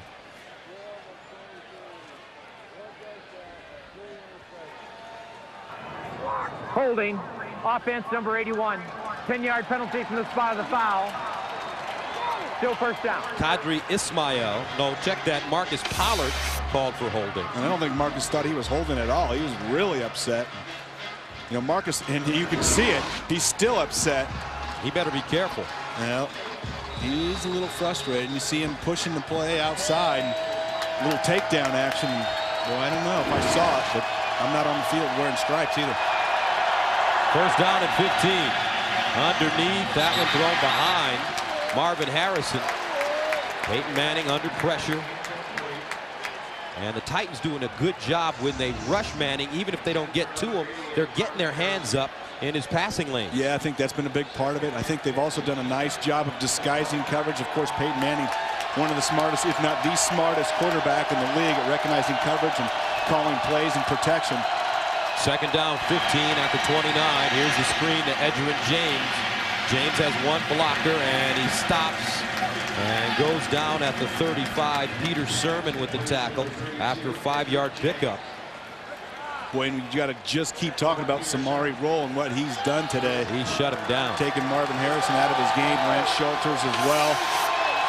But this Colts team, they still have 12 minutes, 40 seconds left. They can still make some things happen. 3rd down and 9. They need to go to the 44 for first down. Manning steps up underneath, throws a bullet. First down, Colts. Qadry Ismail in traffic. And that was a big catch coming across the middle for Qadry, and running that square in route from outside. Nice job of planning, coming across flat. Keep yourself between the defender and the ball. Nice job of using his body. Now keep your eye on number 22 on the Titans. Andre Dyson came up limping. Underneath, Marvin Harrison shot down by Donald Mitchell. Andre Dyson. And Gus, we saw the Colts have some success in the first half with Marcus Pollard. And you see Andre Dyson, Gus, good call. He is limping a little bit. I don't know if the Colts know that. But they got to get their big tight end, I think, involved here down the stretch. Here's the screen. Edgerrin James spinning and goes down at the 44 of Tennessee. Henry Ford with the tackle. And we've seen Edgerrin James slip down a few times, especially on a couple of these screens. Bad footing, you know, one of the best players there is at making some cuts, and he hasn't been able to get any solid ground to make cuts on. 3rd down and 1. And here's James Mungro looking for the first down, has it. So the chains continue to move for the Colts. Mungro spelling Edgerrin James. He's a rookie out of Syracuse, claimed off waivers from Detroit. And it looked like Peyton Manning was giving Marvin Harrison some special signal. Maybe he's got some type of double move or something in his back pocket right here. You see him looking over bottom of the screen. There's Marvin responding back. Something's going on, it looks like. First down. Manning, pump fake. Underneath, Wayne gets down. Makes the grab at the 30. Andre Dyson with the tackle. Now don't forget, Friday on CBS, gather the family for everyone's favorite holiday specials, starting with Rudolph the Red-Nosed Reindeer, then meet the new reindeer in town, Robbie, starring the voices of Ben Stiller and Britney Spears, Friday at 8/7 Central on CBS. First down and 10 at the 30. Mungro breaks it back, has running room, and gets to the 26. Peter Sermon with the tackle after a gain of 4. And we talked a while back about Peyton Manning having to use some of his other weapons. Qadry Ismail, Reggie Wayne, Marcus Pollard. He's put the ball in the hands of a couple of those wide receivers. Still hasn't got the ball to Pollard, which is a great mismatch for him. Remember, Peyton told us inside the red zone he really likes Marcus Pollard. 2nd down, 6 at the 26.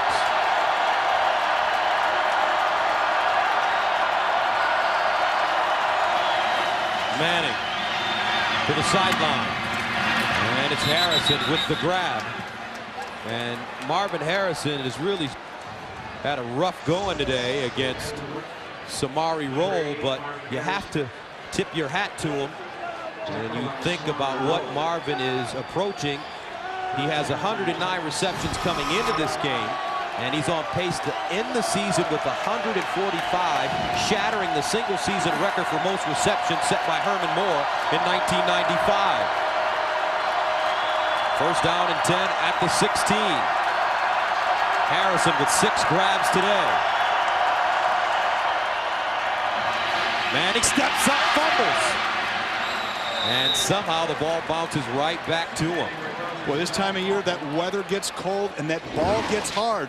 We've seen Steve McNair have the ball slip out of his hands while he was running. We've seen Peyton Manning now have it slip out of his hands. Earlier today, we saw an update from New York. Jim Nantz showed us Tommy Maddox having the ball slip out of his hands. Cold weather, hard ball. You've got to carry it with 2 hands because that thing is going to slide. 2nd down and 11 at the 17. Here's another screen. This time Mungro running straight ahead. Great north and south running by Mungro. Sermon stops him after a gain of 12. And you said the most important thing. Throw that middle screen, get north. Not south. South is going backwards at this point. Get north. You see him get that ball, get his head down, get forward, get to that first down marker. Tom Moore, the offensive coordinator for the Colts. And funny, you mentioned Marvin Harrison. Marvin Harrison's record, Herman Moore. Tom Moore was the coach of the Lions, the offensive coordinator actually, when Herman Moore got that big season. James Mungro in the backfield. 14th play of the drive that started at the Indianapolis 22. They've had it for close to 6 minutes.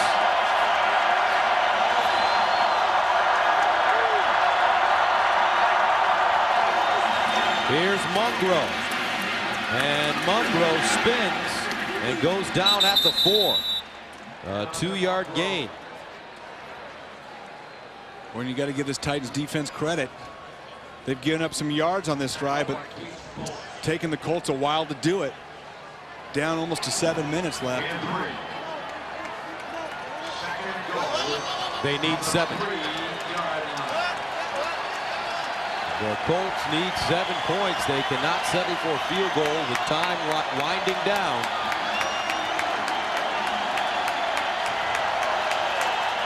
And Tennessee has allowed 5 rushing touchdowns, second fewest in the league. Second and goal at the 3. Manning, and he dumps it.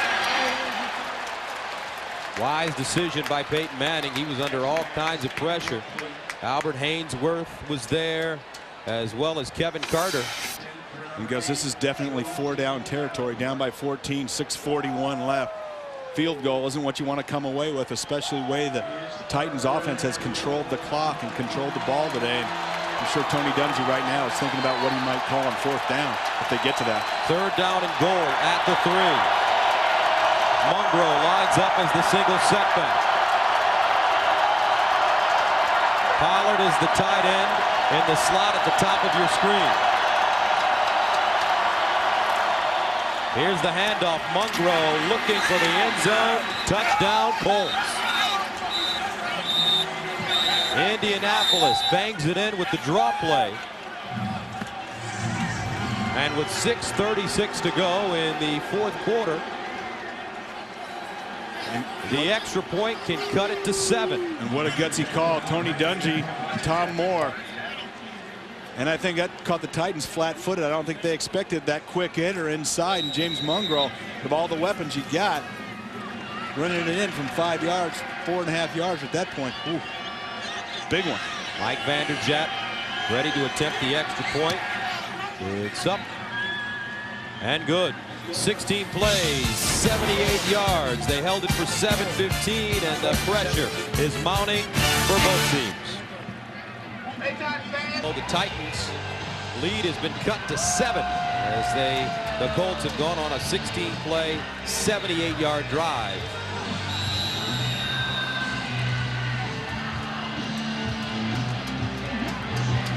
Mike Vanderjagt kicking it away. And this will be John Simon.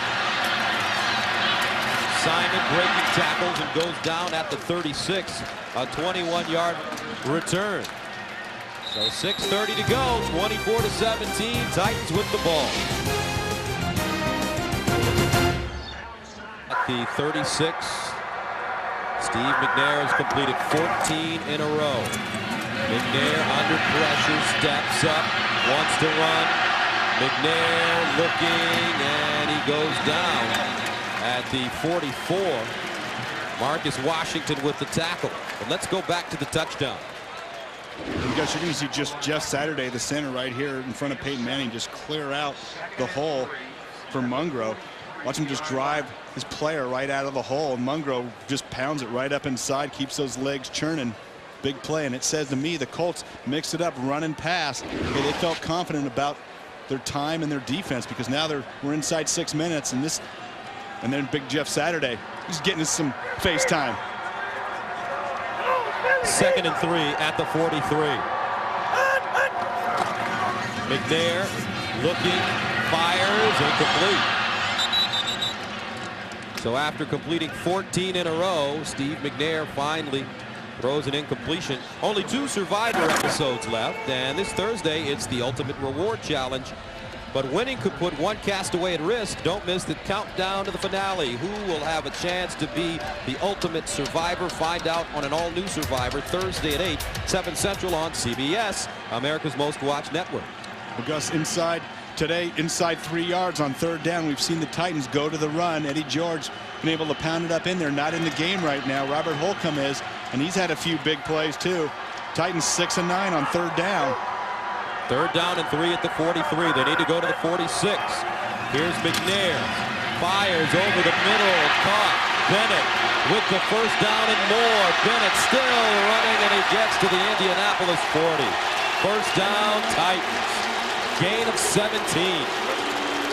And he's had some back-breaking receptions today. Yes, he has on 3rd down. His second big 3rd down play. Drew Bennett. Steve McNair electing to throw the ball this 3rd down. He's got some time, and we talked about all those completions in a row. A lot of it's because he's gotten some great time. But you see Drew Bennett right there coming across man-to-man, catch the ball first, get the 1st down, then get extra yardage. 1st down and 10 at the 40.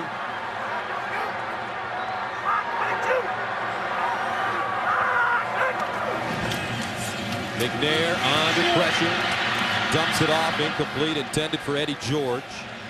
Does it look like guys just bounce off Steve McNair? Yeah, they do. I thought Chad Bratsky had a sack, and he went right to his trunk level and just slid right down. It's like he's a big piece of granite, and guys just smack him and just bounce off. And we've had him a couple times this year. You cannot tackle Steve McNair. Look at that. Bang. Just get off of me. And it's very interesting because Steve McNair came out of Alcorn State as a great runner as well, but he was criticized because he would run the football.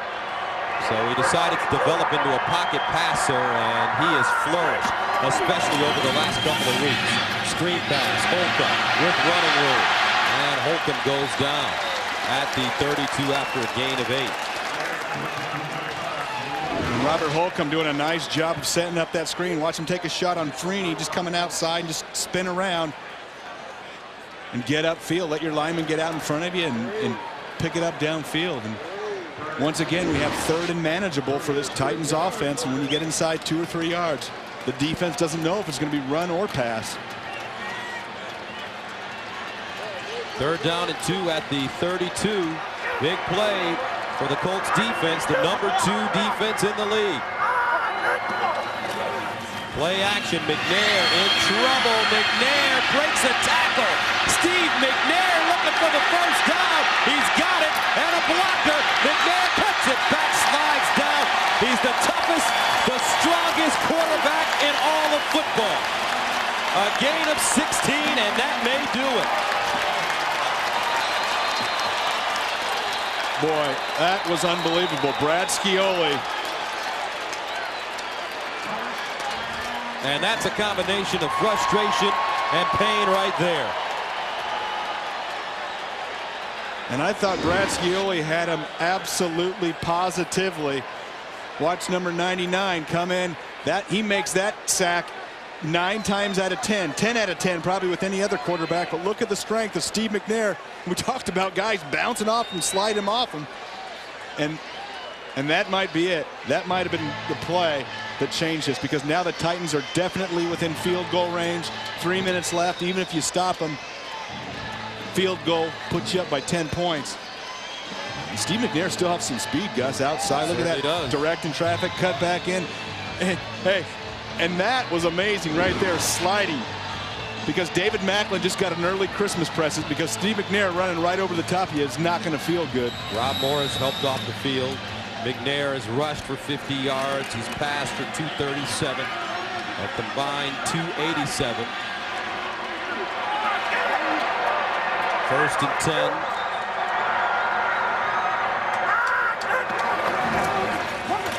Eddie George. And Eddie goes down at the 12. But talking to Steve McNair on Friday, it was really interesting, because I asked him if it bothers him now when he watches guys like Michael Vick and Donovan McNabb and Dante Culpepper, and how they are credited with being great running quarterbacks. He says, no, because I learned the right way, and I'm happy for them. Now Friday on CBS, the Holiday Classic Rudolph the Red-Nosed Reindeer is back, followed by Robbie, the new reindeer in town, starring the voices of Ben Stiller, Britney Spears, and even our own Dick Enberg and Dan Deerdorf. The fun is all here Friday starting at 8, 7 Central on CBS, America's most watched network. So Dick and Dan are on there, huh? So that's going to be pretty interesting. So the Colts defense has been great today. This season, they are second in the NFL. And Gus, yards are important, but they're not the most important. It's really about points. They've given up an average of 17 points a game coming into today. Titans have 24, and got the move for the Titans is to keep that ball on the ground. You either are going to burn clock or you're going to make the Colts burn their timeouts. The Colts calling their last timeout. They've got 2 left. 2nd and 7 at the 13. McNair so elusive when he scrambles. Here's Eddie George. And George knocked backwards at the end of the play. Gets to the 11. And the Titans must go to the 7 for a first down. And Indianapolis calls another timeout. They have 1 left. And a lot of times, you know, I don't like playing for field goals. That's the smart move. You're playing at home.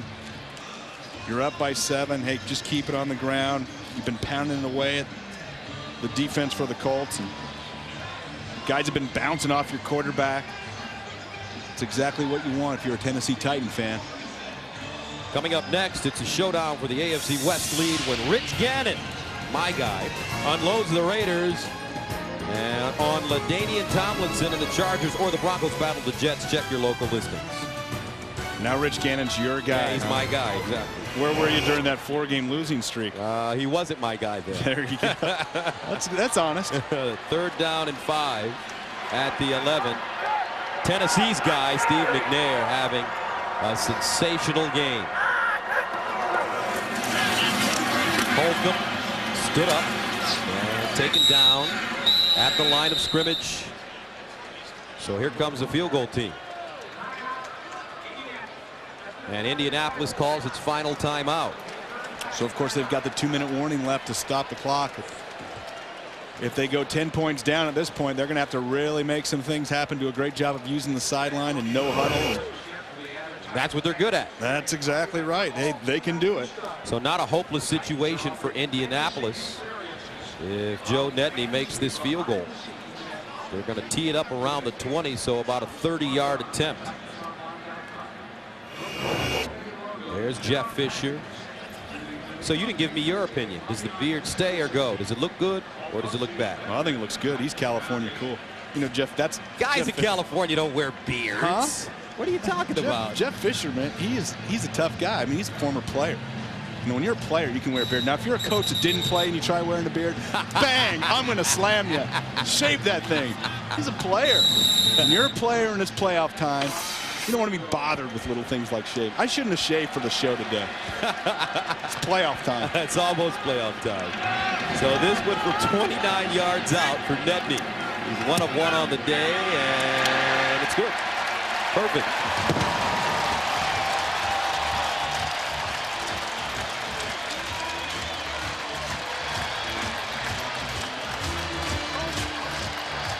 Peyton Manning has his work cut out for him. 2:46 to go. Titans with a 27-17 lead. Tonight on 60 Minutes, 2 faces in the news. A big city mayor who couldn't laugh his way out of trouble, and an actress who's put her troubles behind her. Tonight on 60 Minutes. Then at 60 Minutes of Comedy with Becker and the King of Queens, followed by Hallmark Hall of Fame's The Locket, starring Oscar winner Vanessa Redgrave. It's all here tonight on CBS. Gus Johnson, Brent Jones from the Coliseum in Nashville, Tennessee. Close to 70,000 in attendance. A big game in the AFC South. Indianapolis came in with a 1-game lead, but Tennessee had defeated the Colts earlier this season in November, and a win today gives them the tiebreaker. And of course, the Colts coming in with the 2nd-ranked defense in the NFL, and the Titans had an attitude this week. All in practice. Jeff Fisher talked about it. Said, we don't feel like we're getting the proper respect. We want to go ahead and lay it on and be very physical. And And Jeff Fisher was diplomatic. When we talked to the players, they came out and said it honestly. We think Indianapolis is soft, and we're going to expose it. Walker inside his own 5. And he is pummeled at the 14.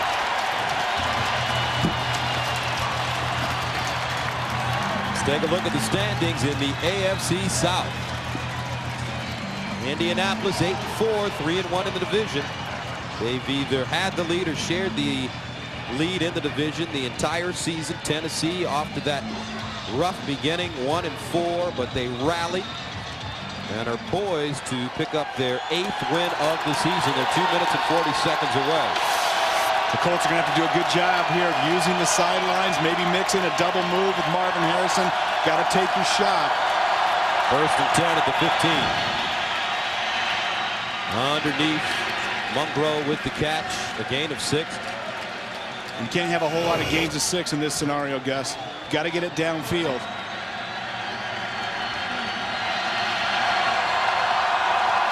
Second down and 4. Incomplete. Wayne, the intended receiver. And he bobbled that one. Shoot, at this point, it might even be better to have bobbled it. You would have lost 30 seconds on the clock.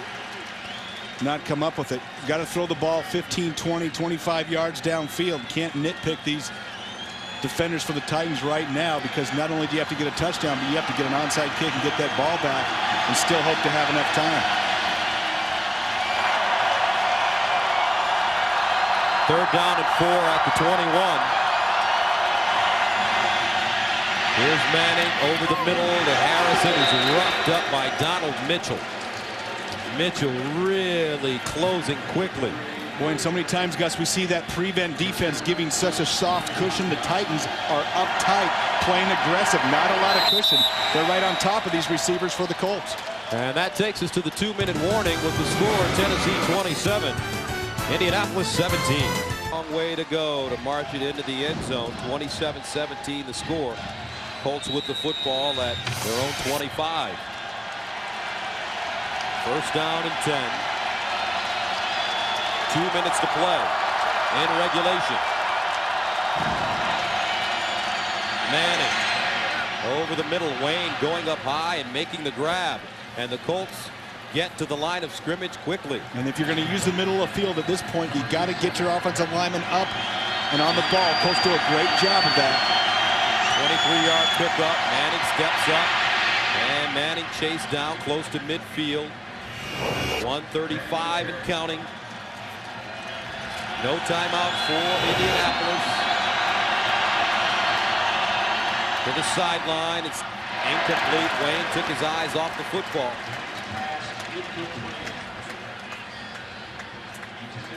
So here's the story. Indianapolis came in with a 1-game lead, but if Tennessee wins, they will have control of the division because they own the tiebreaker. 3rd down 5 at the 48.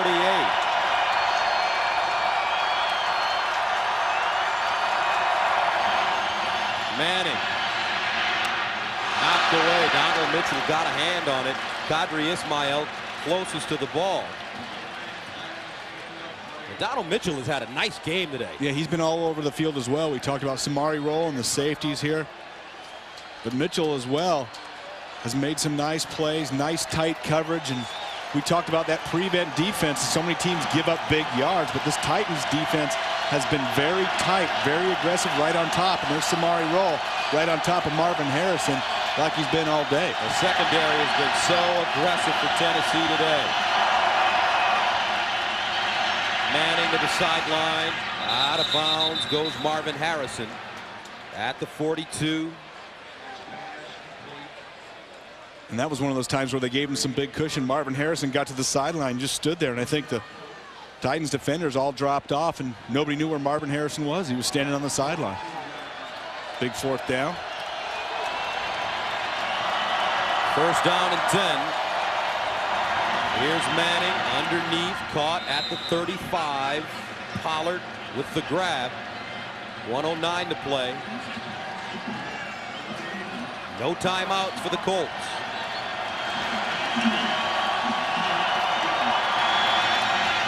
over the middle. Harrison trying to get out of bounds. He will not, because Donald Mitchell was there. He's been so aggressive. And what a huge tackle. That cost the Colts 20 seconds right there. That tackle. Got to start using the sideline deep or take a shot into the end zone, or you're not going to have a chance come the end of the game. Underneath, Ismael with the catch, and he's dropped again by Donald Mitchell. They're going to have to give Donald Mitchell a game ball today. He has been really laying some heavy hits on Indianapolis receivers. Manning spikes it, and flags all over the field. Qadry Ismael is hurt. And he was hurt, and Gus, he didn't stay down on the field. He was actually hurt lining up. But since the Colts have no timeouts, they would have run off time off the clock here, being within the last couple minutes. So he stood, and Peyton Manning spiked the ball and then just crawled off the field. But, you know, I'm not a big fan of these short passes in 2-minute situations. There's only 22 seconds left. Defense, offside, number 97. That penalty is declined. Defense also had 12 men on the field. That penalty is accepted. 5-yard penalty, still first down. I mean, we're already down to 22 seconds, and you're going to see Mitchell again hit Qadry Ismael, takes a shot, and just drives right through him. Another huge tackle, but you got to take a shot. And you know what? The Colts are doing a smart thing right now. They're going to kick the field goal, Gus, because they're in Vanderjagt's distance, and then they're going to try for the onside kick. And that you're going to have to get one or the other. Go ahead and get the field goal first, and then maybe take a shot, Hail Mary or two at the end if you can recover that onside kick. So Tennessee calls a timeout. They have 2 left. And we'll stay right here.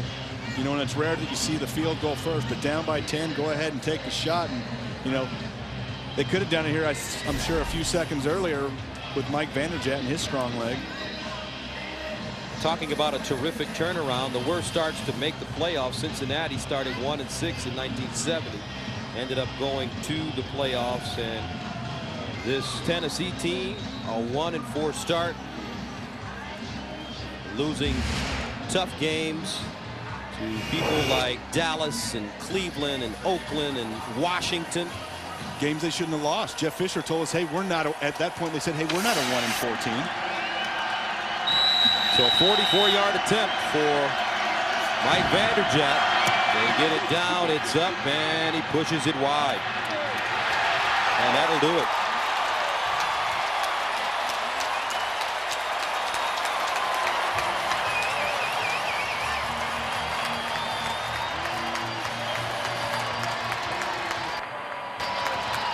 So the Tennessee Titans come up with the big game when they needed it.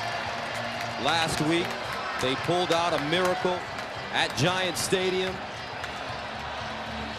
This week, they come back home and they just dominate Indianapolis. The standings in the AFC South. And what a big advantage to have that tiebreaker if they remain tied at the end of the season. And this Titan team, 7 of 8 now. They really believe they're getting players healthy. And they've really got some good diversity on offense that a lot of people hadn't expected this year. And Steve McNair continues to do it with his arm. And his mind. Steve McNair, 19 of 23, 237 yards and a touchdown. He also rushed for 50 yards. Peyton Manning, not one of his better days. 3 interceptions, and the Titans take care of business, defeating Indianapolis 27-17. Jim Rickoff's our producer today. Mark Grant, our